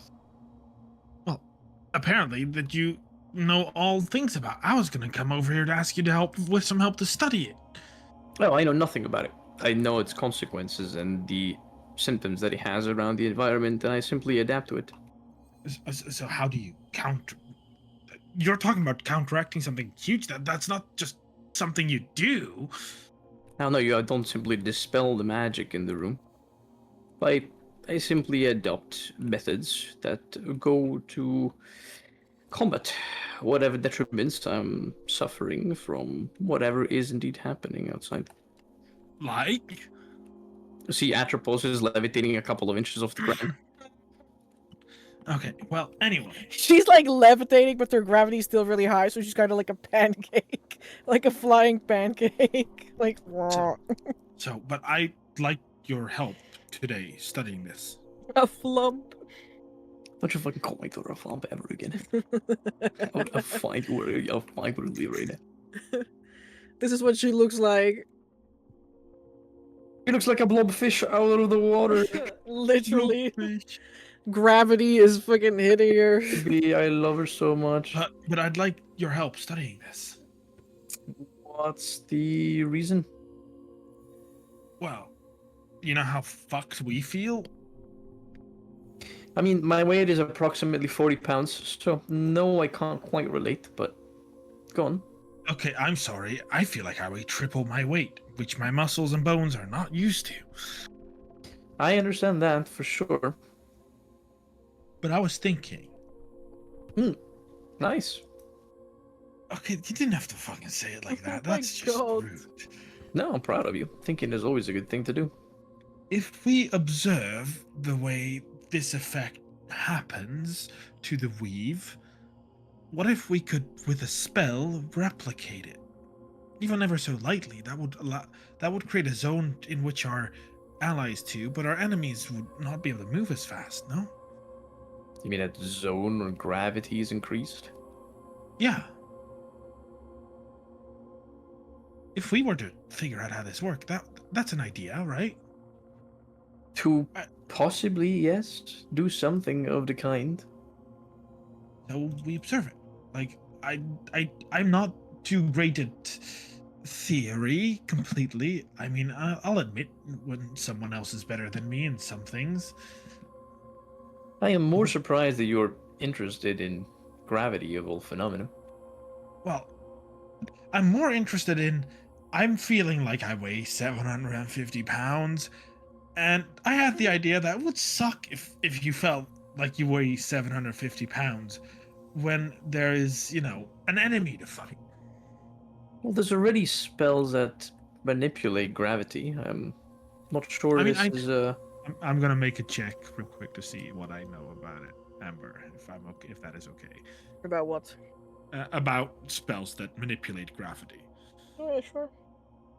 Because out of my head, I only know one, but Zarius knows 0.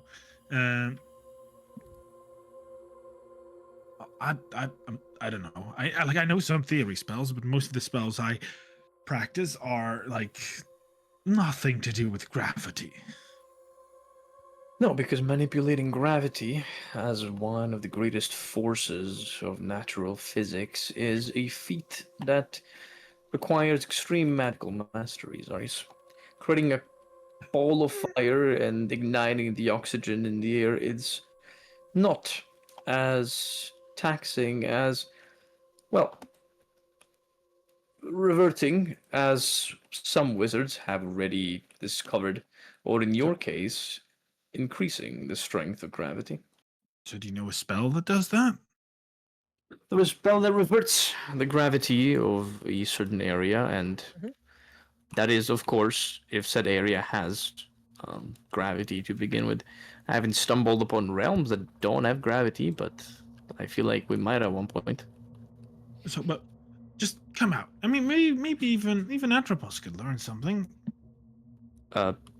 Yeah, I will have to think about that, says as he turns around to Atropos pancaked. We have today. Well, she needs her own education, Zaris. She's not ready to learn about magic, even though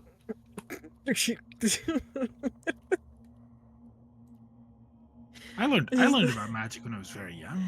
Just imagine her spinning around like a throwing star while she's a pancake. that is crazy. Poor girl. Atropos hitting the fucking wall on accident. Look, it's just for today. I mean, I can attempt to do it myself, but I feel more confident if I got your help. Sure, why not? Suppose we can have some field practice. This little girl has been sneaking around or learning spells of her own, so I suppose she could use a little theory, or at least feeling it with her own skin. Though I doubt she doesn't already. He turns around at the spinning She's pancake. been casting spells already. Yeah, without any kind of components, which is peculiar, for I don't remember being one of a line of sorcerers.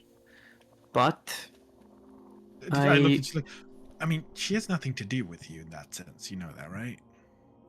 of course, well, that was sort of. I suppose you're right. I forget a lot of the times, but I guess that's also a good thing. Wait, can I give me a moment? I'm going to step towards. You will tell me right now what you're about to do, Zarius. Open or my you will mind. turn around. I'm gonna open my mind. Same thing I always do. I'm not gonna do weird things. You have a tendency for saying I have an idea and then you don't explain it, but you follow through with it. That is true. I'd like to make a witch sight check, focus towards Atropos. Sure. In that sense of what I'm trying to find, or at least feel, is like the way that magic interacts around her. Because I imagine that the way that I cast magic and the way that Tokas casts magic is very similar, but the way that Lawrence casts magic is very different from us in comparison. The way that magic interacts with us as people as well.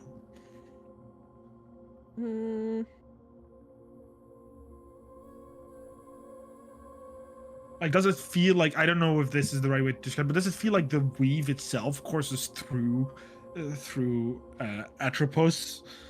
The weave courses through everyone, and it's not the way the True. weave interacts with you, it is the way that you interact with the weave.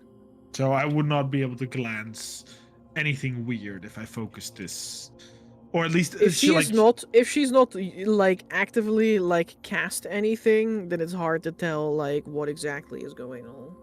I will just keep my mind open and look You at can keep Tokus. you can have a feel, you know. Yeah, it's like I'll the focus around. It's like, Atropos, could you try and cast magic again?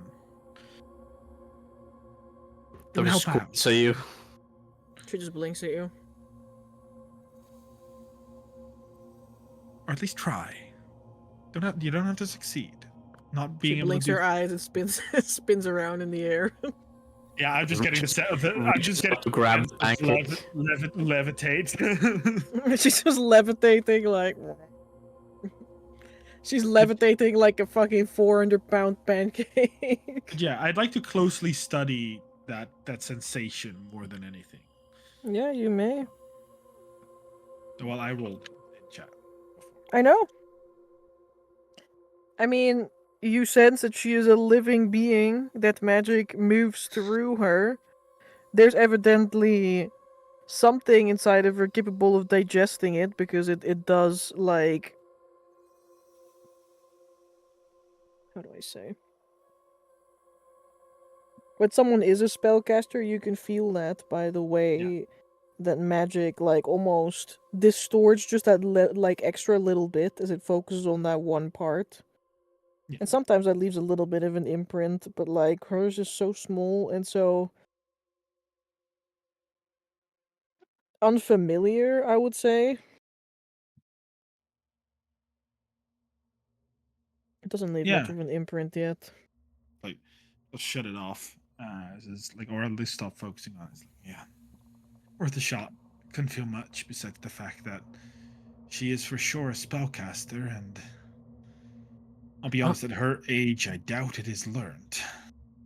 Whether it's learned or not, it is important that we now know she has a fundamentum.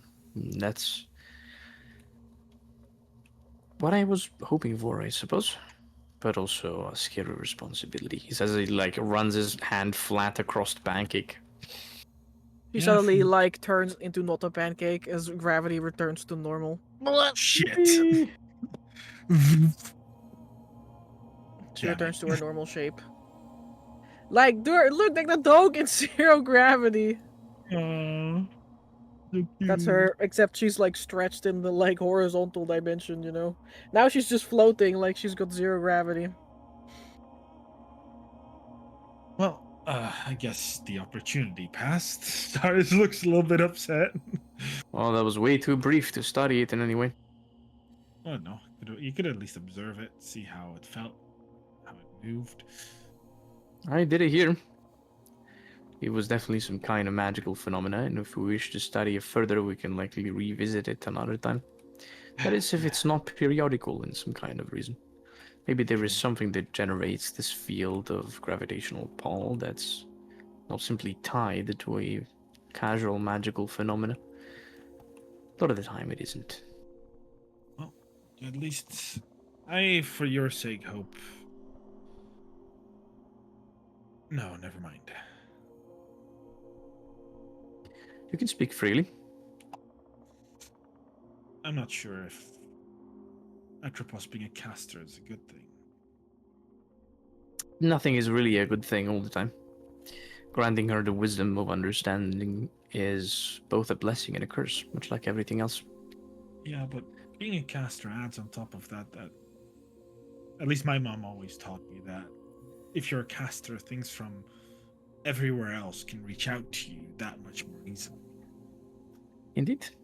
If you have the ability to open your mind to a veil that lies beyond reality, then you become enlightened to new forms of manifesting the immaterium, but at the same time, it can reach you as well. Yeah. And that's why she needs a mentor, someone to teach her what to do. And, well, I never had one, and I am definitely not a mentor myself, but suppose we do what we can. Could bring her to my mom. That's definitely something that I might not do. Well, I mean, if we're ever at the place to meet my mom. I could definitely ask your mom for tips. If she taught you how to use magic, then I suppose she's as good as a mentor as any. I also My have mom a is book the from cast.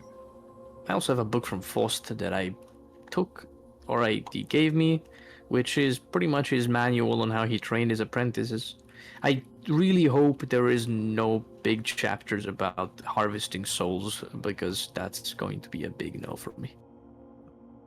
I mean, the important part is discipline. Again, according to my mom.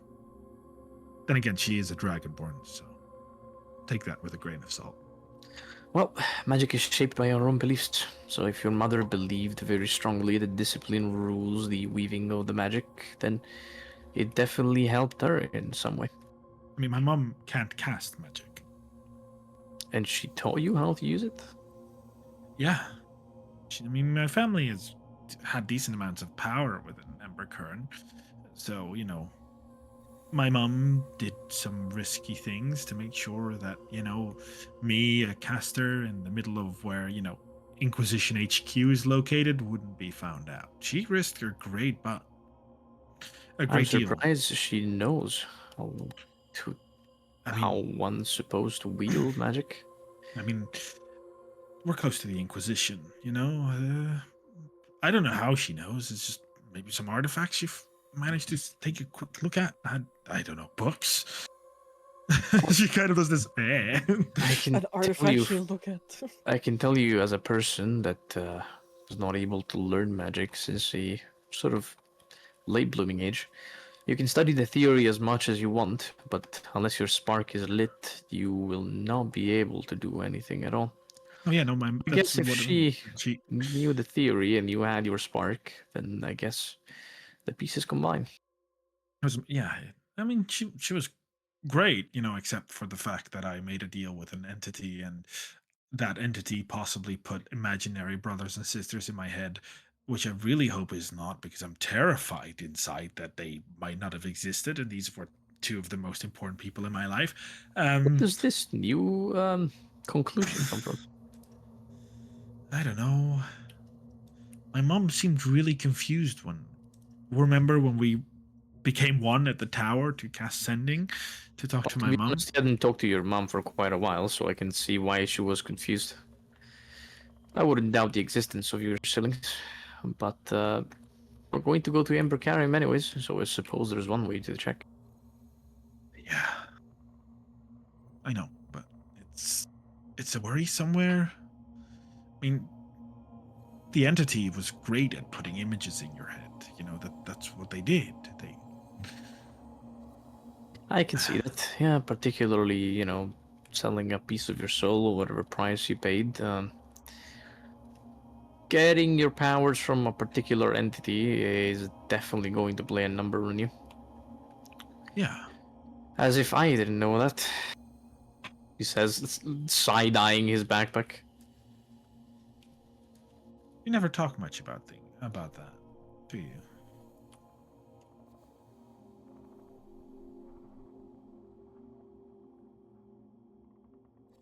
Sorry, what did you say, Mark? You never talk much about that, do you? Well, not a lot to talk about. I guess it's not really as enthralling of a story as any other. Yeah, I don't know. For me, it shaped who I am today. Still, it's the reason I had to run away from home. Even it might not be a super interesting story, it has consequences, and those consequences matter to your friends and to those around you. Yeah, well, the consequence is that I'm here. Wouldn't have been if I didn't go through my own little enlightenment, as you could say. I'm sure none of us have forgotten the things you've given up to make sure that this mission's been successful. I feel like I'm one of the people that has given up the least. Unless you count the coins, that was definitely flow out of my pocket daily, but... I mean, you gave up the flower, no? That was greatly important. There's like a moment of connection between his synapses as he remembers the promise. And his face visibly droops. Right, yep. sorry. You know what? You know what? Can I tell you something in confidence? Sure. Lawrence really made me upset that time. He made me break a promise so that I could save his life, and the next time I mentioned it, I feel like he just downplayed the entire thing. He said, "Oh, you just use a magical item, that's no big deal." Get it? I don't know. I feel... Sometimes I feel like it was a mistake. Not in the sense that I want Lawrence to die or Castor never to be brought back to his body, of course, but... Sometimes I feel like... I wonder what could have happened if instead of Lawrence and Castor, it would have been a prismatic dragon afflicted by the plague of chaos. I know that he's still there, and probably waiting. I haven't talked to him in a long time. Well, you have us, and I don't want to say just Lawrence. I mean, you've helped everyone here. Well, we kind of help each other. That's sort of why adventuring parties and groups, and, well, I suppose we are friends at the end of the day, so we have each other's back. I mean, but you gave up not just a promise, right? That's in the end that's important. It's not just a magic item. You gave up someone in principle. And I think that's... I'm not sure I would be able to do the same thing in your position. I think He kind of like floats away and onto the bed, requisitioning the big pancake of Griffin, which is not a Griffin anymore. And he It sort of is a like griffin. he puts a Anthropos on his lap, or I guess on most of his body, like a blanket, like a big cat, as he starts petting her. I wouldn't really not talk about said sacrifices like that. I don't think it's noble of me. I think a lot of the people that I've abandoned and a lot of the things that I've left behind and that I've sacrificed, I were definitely not for a noble cause. I sit down next to him if he lets me. Yeah, of course. Because my ass is heavy on the fucking bed. But snap. I was like, yeah, but in the end, when it mattered, you did the right thing. Not always. Many times I didn't. A lot of the time, maybe even still now, I do what I do not because it's the right thing, but because of selfish reasons. I think often we're all don't talk about selfish. myself because there's not much to talk about that is virtuous about me. Never called each other heroes, and I think that's very apt. I mean, we're not, but I mean, you know me. If I'm being honest, we're currently on the open ocean in a realm that's not home. I'd quite literally rather be anywhere else. And I think that's selfish. I think we're all selfish. I traveled originally to get rid of, the ball around my chain, and now I'm traveling to, one, become a dragon, and two, possibly still save the people I lost. Vittorio travels because right now he's on a deadline, and the thing in his chest and through his body might take over at any point. Delphine travels with us because her clan, in the end, would still probably kill her if she wasn't protected. Now, of course, we've grown to love Delphine and connect. There's much more reason than that, but in the end, we're all selfish. There's no such thing as a real hero.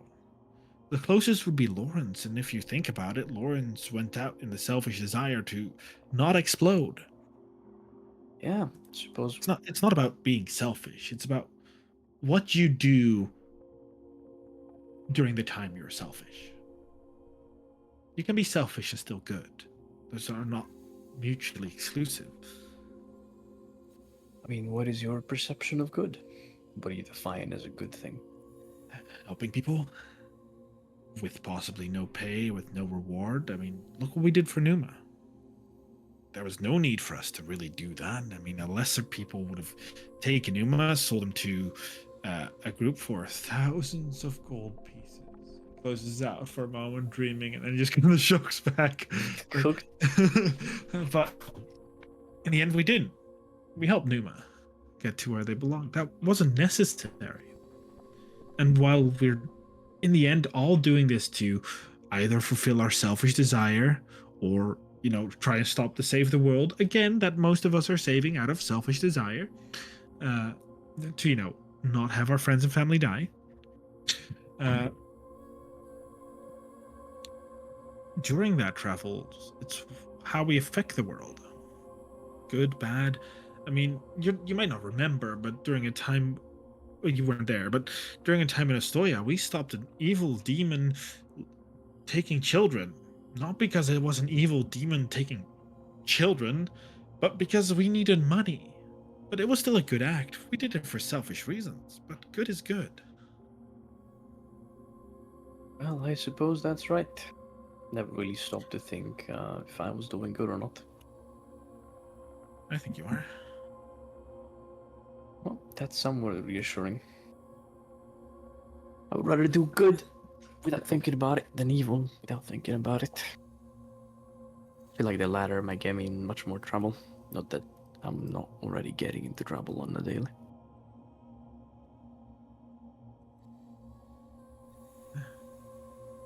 No, I think you shouldn't undersell yourself. I know I'm worth. And It's fine if you're selfish. It's not bad at being selfish. Hell, the most important thing in the world at first is to be selfish. Long enough to be sure that you're good. And only when you're good, people around you can profit from it. I suppose that's true.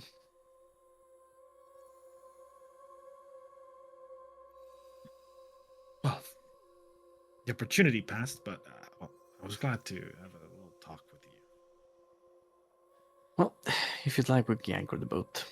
Take the folding It's boat fine. out and take a We look. need to make haste while we still have the elemental on board. They're, quick to change their mind. Impulsive. Well, we've got another in the back pocket in case our first host decides to leave. But I understand what you mean. Yeah, it's fine. During these 10-day nights, I'm still revisiting some ideas. You remember when I talked about casting a singular spell as a group? I sometimes revisit that. The magic adding to it, but I'm gonna wait a little bit until I feel like my body could handle some strain that might happen during that.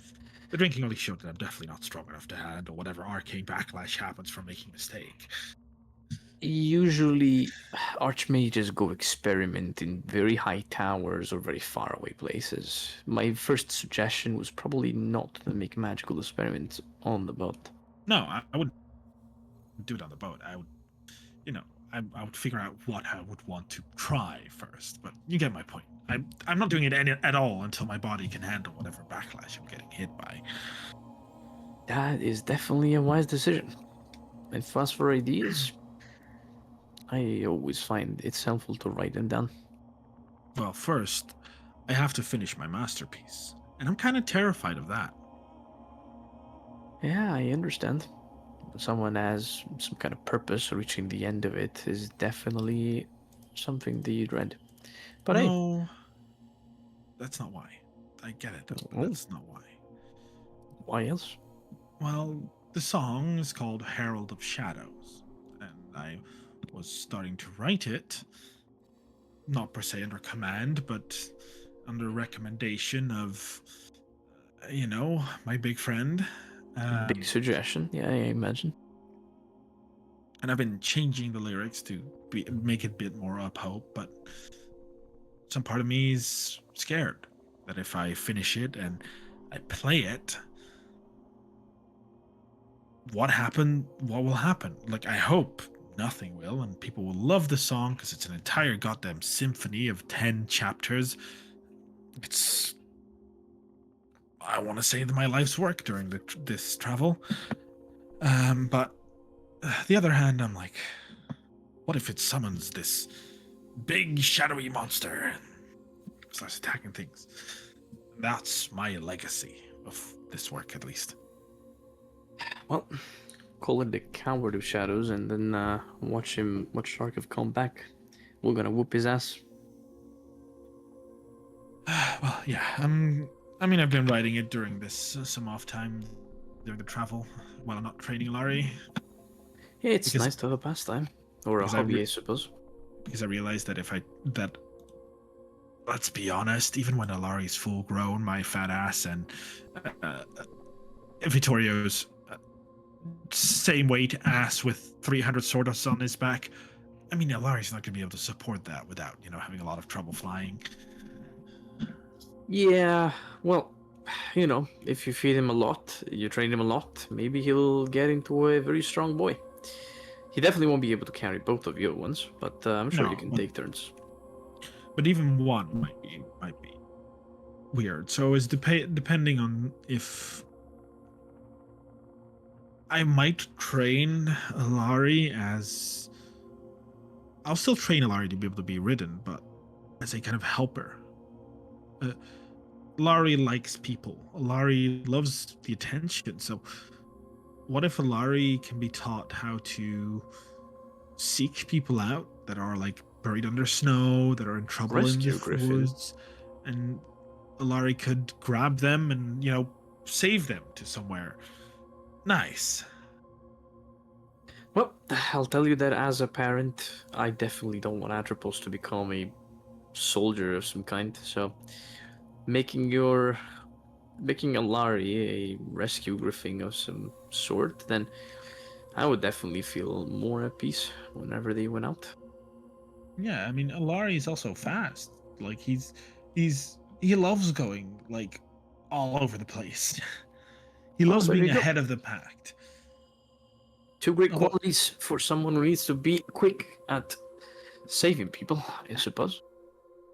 Yeah, I mean I might still teach him to be ridden.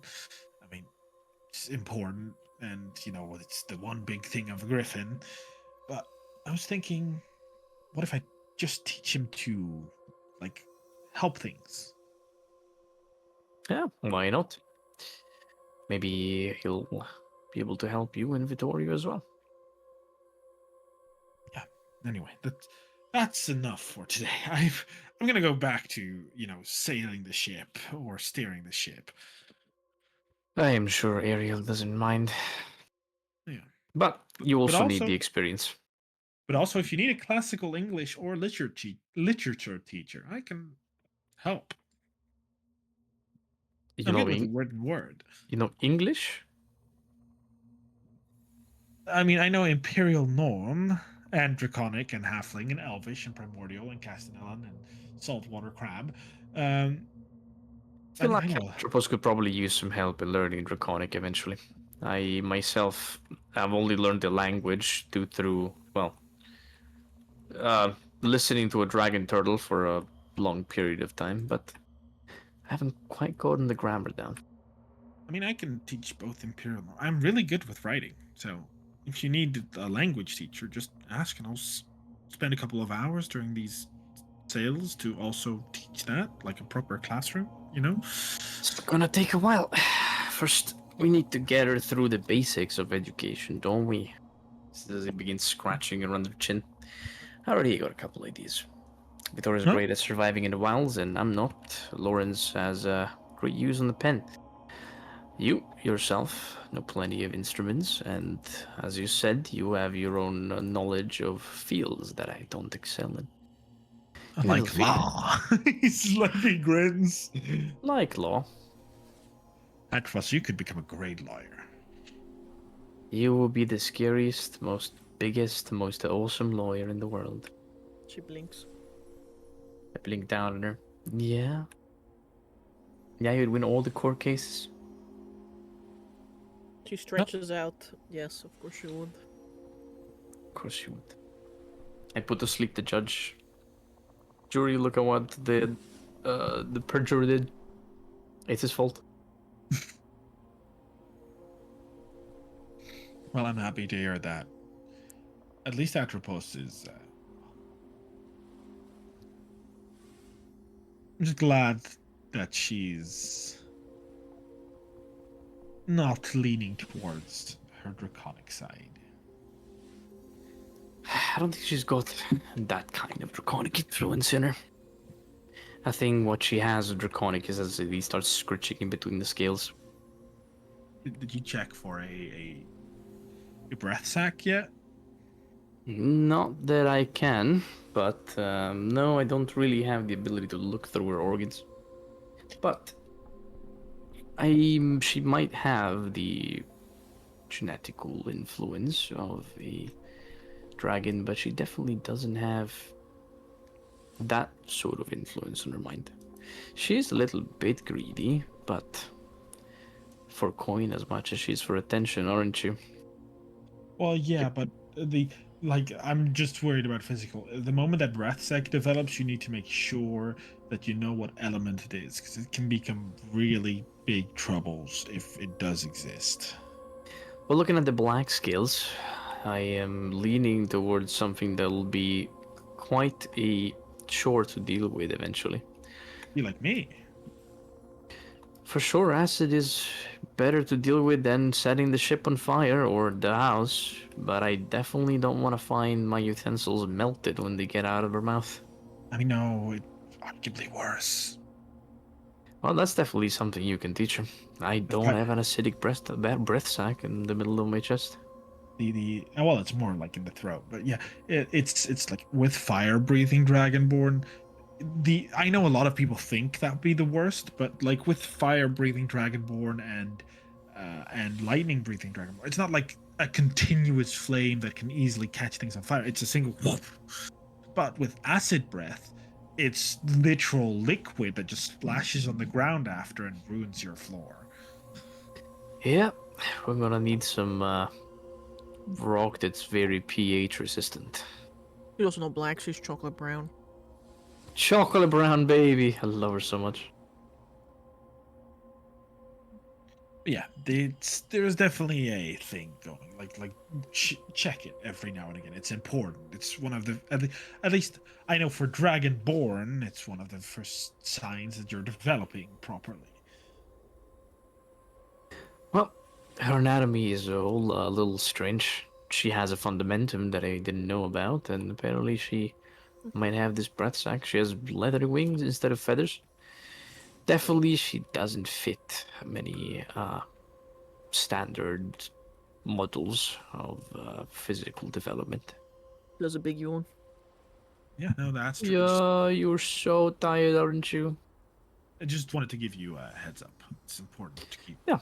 In mind. I'll see if we can find a physician somewhere in the ether. Maybe they'll be able to help me out. I haven't quite found anyone who's that good with, the scientific part of healthcare. I mean, yeah, of course, Lawrence is able to stitch a wound and things like that, but I'm quite sure he didn't have the proper education. I mean, I have no knowledge really about dragons, even though I wish I did. So, I don't know if it's the same with dragons as with Dragonborn. That's a good question. Maybe her heritage is not even of a dragon, but a dragonborn's.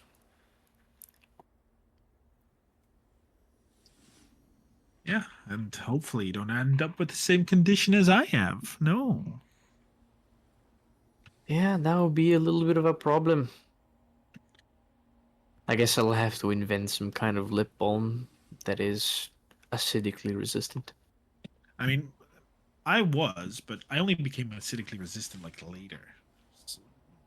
Early development, so. And the constant rubbing doesn't help. Even a resistant skin burns eventually. I suppose. Well, I would like her not to be scarred because of her own rule. She doesn't Yeah. tend to slabber a lot, though. She's very polite when she eats. Yeah, well, that's a good sign for now. I know what I'm going to be doing in my off time as well. I'm Which gonna is be writing? training Lari. Oh, yeah, well, I'm finally happy to have some time. I was swamped to work up until now, but I've decided that potion making and making a body for a mill is second place to, I suppose, spending time with my daughter. Realized this time is only gonna last now. Yeah, she grows up fast. So make Since every that's kind moment of what count. made me notice. Back at the party, I realized that she's almost older than me. Yeah, I mean, Alari weighs, what, 70 pounds now? Close to? They are frighteningly big. I thought they would grow up like babes, but this is a lot worse. I mean, like from what I know about gnomes, you guys are also become a lot older, no? Like, We live over a century for sure, but that I know of, even gnome babies don't grow this fast. I suppose physical maturity is a different thing than. I mean, you have to realize she's still a griffin. Like, animals don't grow at the same speed. They often grow much faster than humans do. I suppose that is true. It's Explains why. Alari's. Alari is like what, a couple months old, but Alari is in terms of growth is far beyond a toddler. Yep, they could definitely take a toddler on. Anyway, I should get back to it. Thanks for discussing things. Yeah, thanks for the talk. And if you need any help with your theories, I suppose I'm always down to chat. Yeah, I'll figure things out. I'm sure you will. I will leave. Go back to my job. All right. You guys can put in the chat what you'd like to do within the 10-day. The rest of it passes by in relative peace and quiet, as nothing bothers you. Let's Whether go. that is good fortune or simply nothing willing to move in this corner of the ethereal expanse is as good as anyone's guess. But the sailing is smooth. There's no real wind routes that you need to follow, as you're creating your own wind. Your elemental was a bit temperamental in the time surrounding the gravity sinkhole, but So it's like, you can roam free in a moment. Just wait. Please don't in the gravity sinkhole. Not here. but after a little chat with Ariel, it's we're sailing again at least. My man, dap him up. Let's go. And so He's by the big. time, yes, by the time you arrive at the cloud bank, it has been in your scope for well over a day now. Because the bank of mist described in the journal that Vittorio picked up stretches from the aether to the heavens. An almost solid looking grayish white wall that consumes the horizon. And the closer you get to it, the quieter the world appears to become.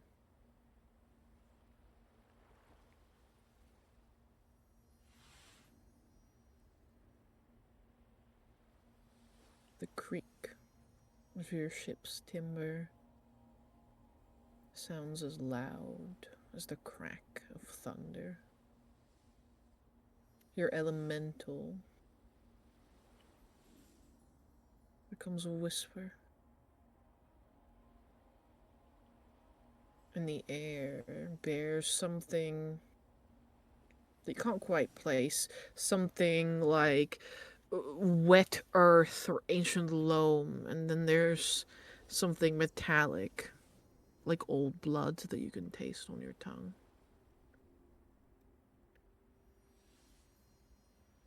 I need a navigation check from you, Tokas.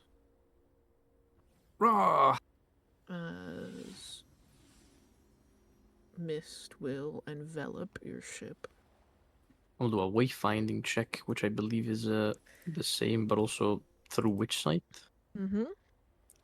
I'll just roll navigation anyways, because it's still a +7. Go ahead. Ooh, not good. 12. All right. No, it's private, but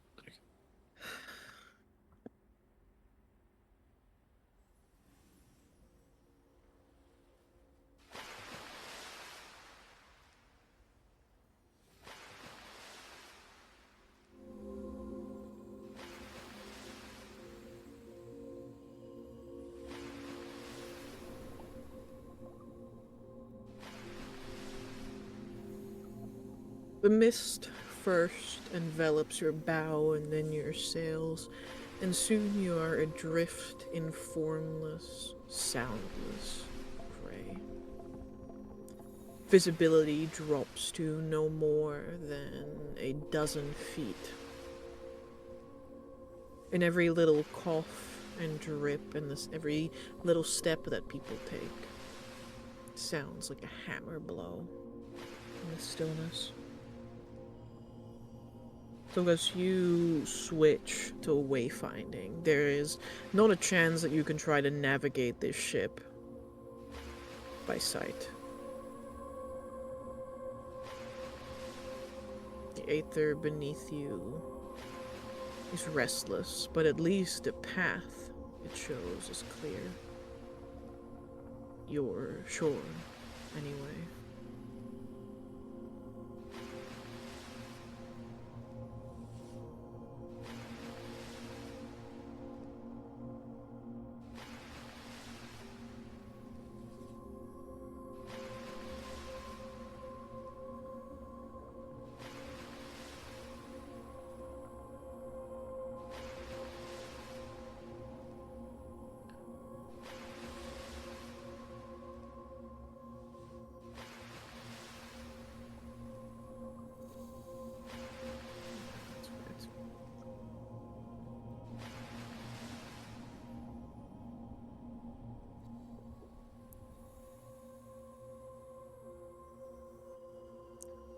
And then the sounds return. But it isn't the sound of waves around you, but from something beyond the mist. Deep, resonant thumps that vibrate up through the hull and into the soles of your boots.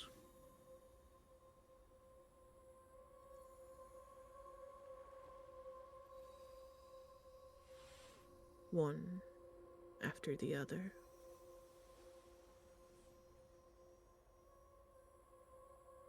Like the rhythm of a heartbeat so vast that it could only be the ocean itself.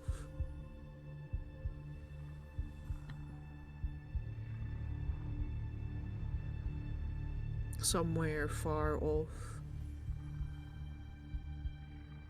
a sound ripples across the aether, and it travels right into you, Tokas.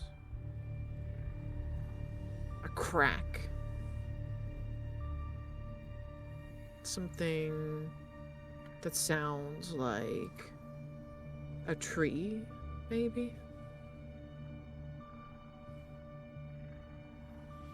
Like a tree the size of a fortress being snapped in two.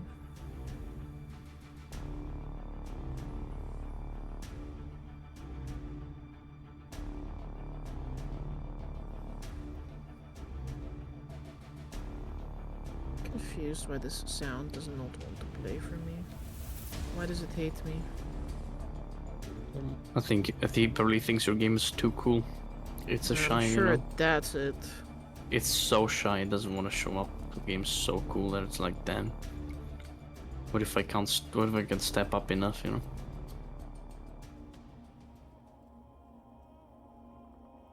Hmm. But it's alright, I'm already trembling in my boots.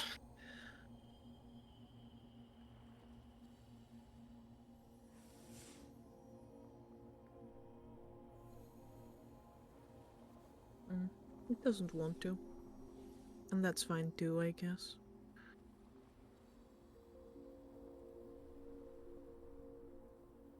It's okay, you can approximate the sound for us, Dungeon Master. Crunch. It played. That played. The moment you said crunch, I felt it in my bones. Mm.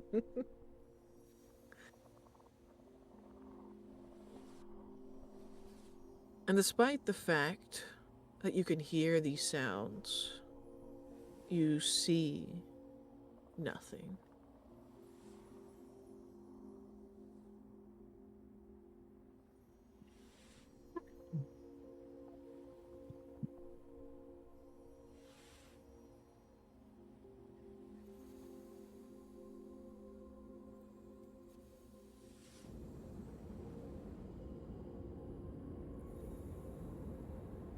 Sarius? Yes. As Toka stands before you on the deck, what do? You're still at the sail. You're still at the helm. I imagine in comparison, all I heard was a crunch. Mm-hmm. And the fog is likely obscuring much of my vision. It is at the moment. Okay. I need to know where to go.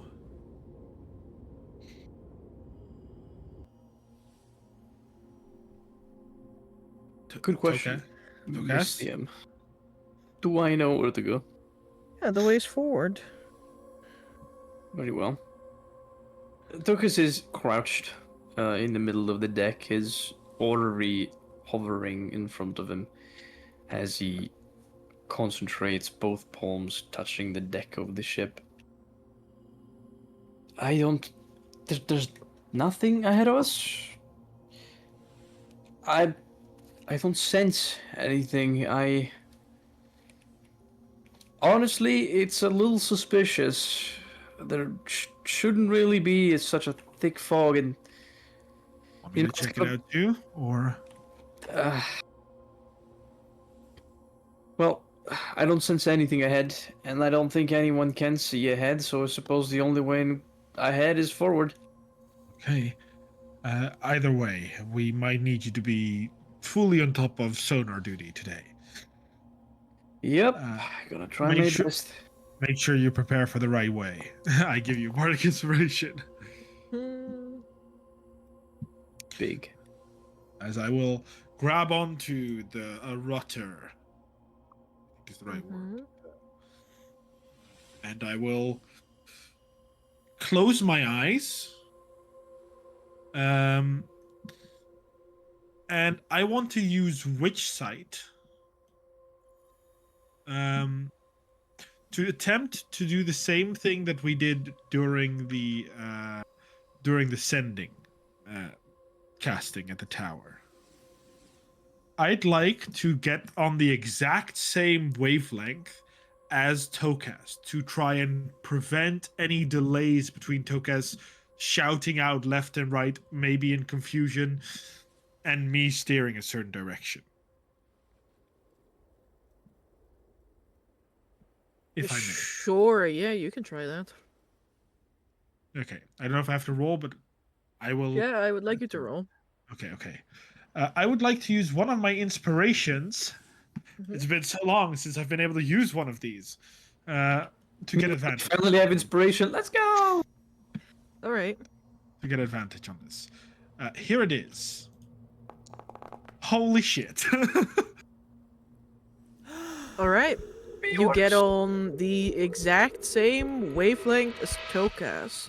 Vittorio, what are you up to at the moment? As these two are navigating. Vittorio is moving around below deck, making sure that everyone is basically doing what they're supposed to do and that they have what they need. Especially since we are now navigating quote unquote blind.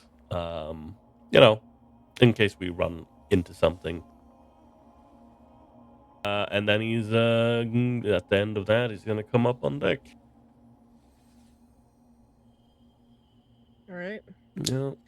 So, while Vittorio was making his way up deck, Tilkas is scouting ahead using his wayfinding, and Zarius is at the wheel with his eyes closed.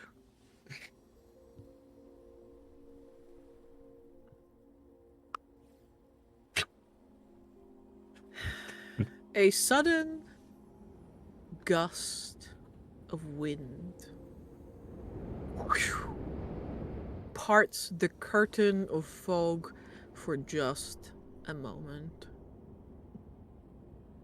And a crewmate standing on the deck, like rigging up, like working on the rigging at the moment, their breath catches in their throat. 69 XD. Sorry. I think it Right. choked. No, but it is Rusty who sees this. Yeah.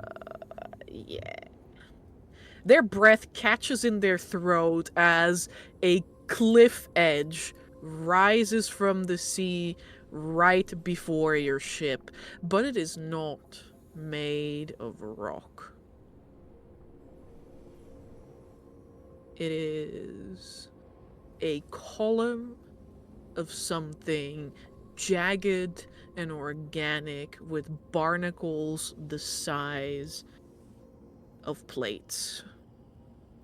Holy shit. Wider than the masts of your ship, Don't they? and it rises up into the air. Unfortunately, this collides with your ship at the same time. And Zarius has his eyes closed, so he cannot make a dodge check, so the ship simply takes the fucking L here. Does Tokas not see it? With his check on wayfinding, no, he failed, and you tuned Shit. into this failure. Shit. Well, I was counting on it. So there is no save for that one. That's crazy. The first place we reach, we already damaged the ship. That's okay. Crazy work. Surely we're run ashore here and be stranded here. Don't worry about it. We'll run ashore and find the shipyard here, right? For sure. Yeah. Right? For sure. We find an island called Caracosta, and that's gonna be our ship at this point. Caracosta! Can't wait to go back to Caracosta. Your ship takes 3 hull damage. 3! Well, thank God we got gears to fix it, because holy damn. You go ship right too. Yes. The angry creature be like, "Bitch, the fuck you do?" Your ship takes 3 hull damage as it, like, the entirety of it, the entire, like, front port side of the hull, rises up for a moment with this creature's leg. But it is as though an ant has run into it, as whatever leg was before you rises into the crowds. And if it weren't for the fact that your ship is still rocking in place and swirling off course, you wonder if you fucking imagined what just happened, because there's nothing to see anymore. The fuck? Rusty is like frozen on the spot, pissed his pants. Yeah. That's okay. Rusty happens to everyone.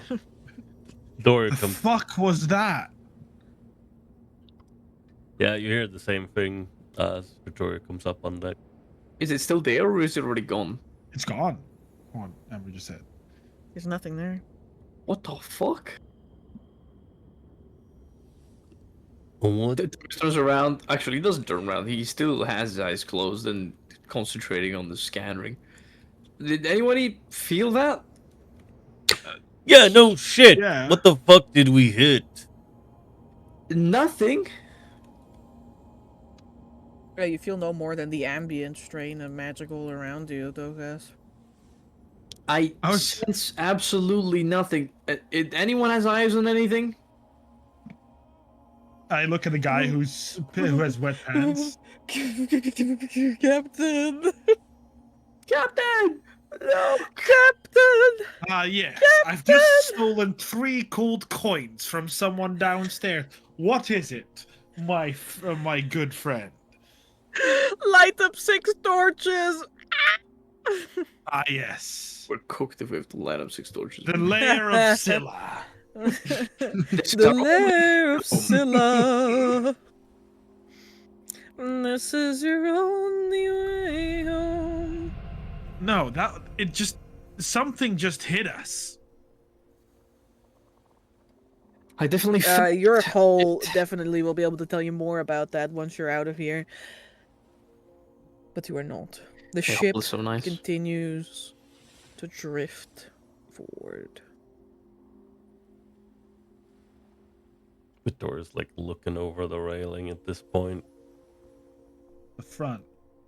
You can barely see the Aether below. Mhm. It too is clad in these swirls of mist.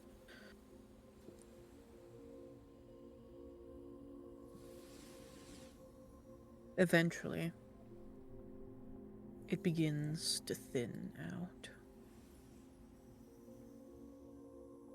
And it turns from an almost impenetrable wall into a shifting, diaphanous cloud and shroud around you. In the distance, the silhouette of land emerges.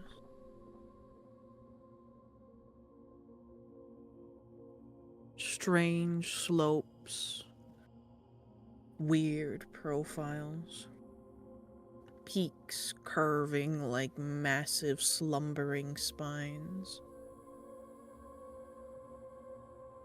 You're pretty sure you see at least several hills that look more like skulls half sunken into the earth. Weathered shapes with trees growing out of them.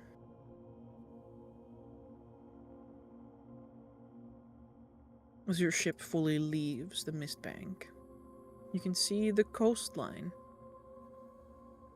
It's a tangled, roaring jungle of trees that would dwarf even the oldest redwoods here on Earth.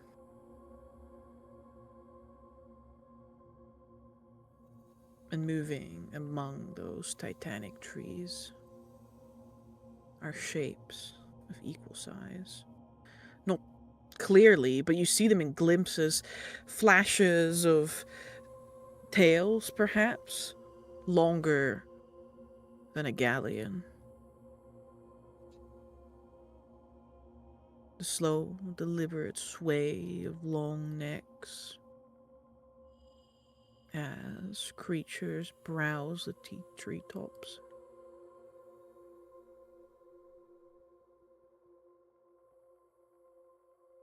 Whatever strange, ambient, ancient world you have found yourself in, it is certainly not one that you can just conquer. But maybe you might just survive. Hmm.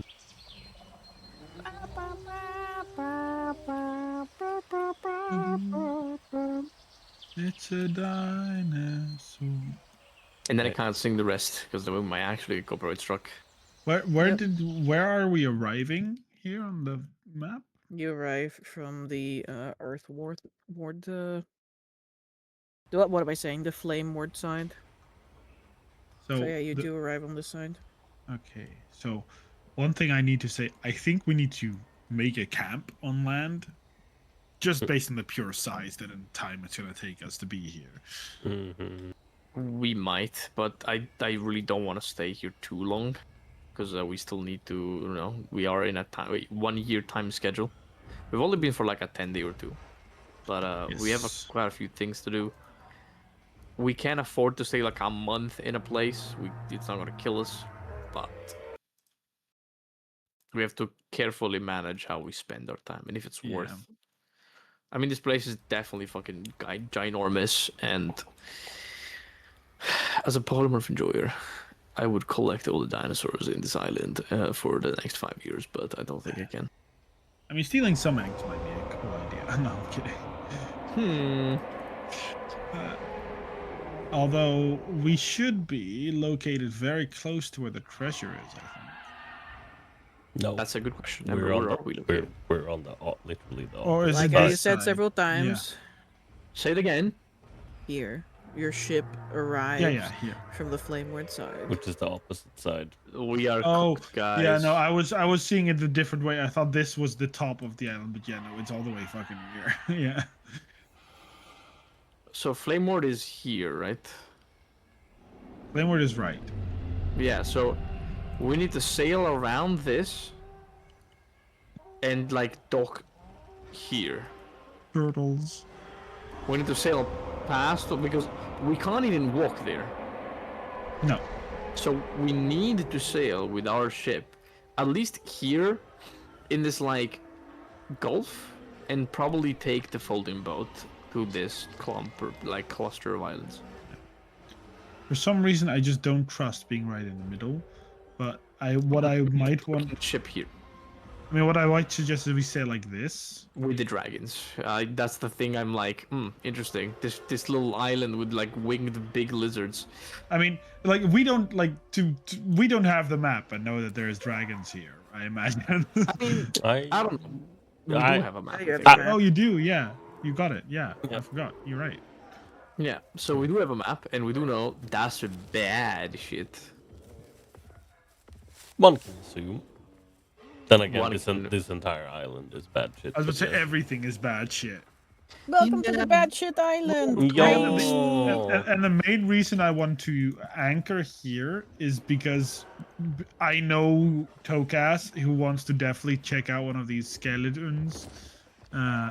So we would be within reach of every little place that we need. Yeah, to but the visit. thing I'm afraid of, right, is if we anchor here, again, we're near lizards that can fly and burn our ship down.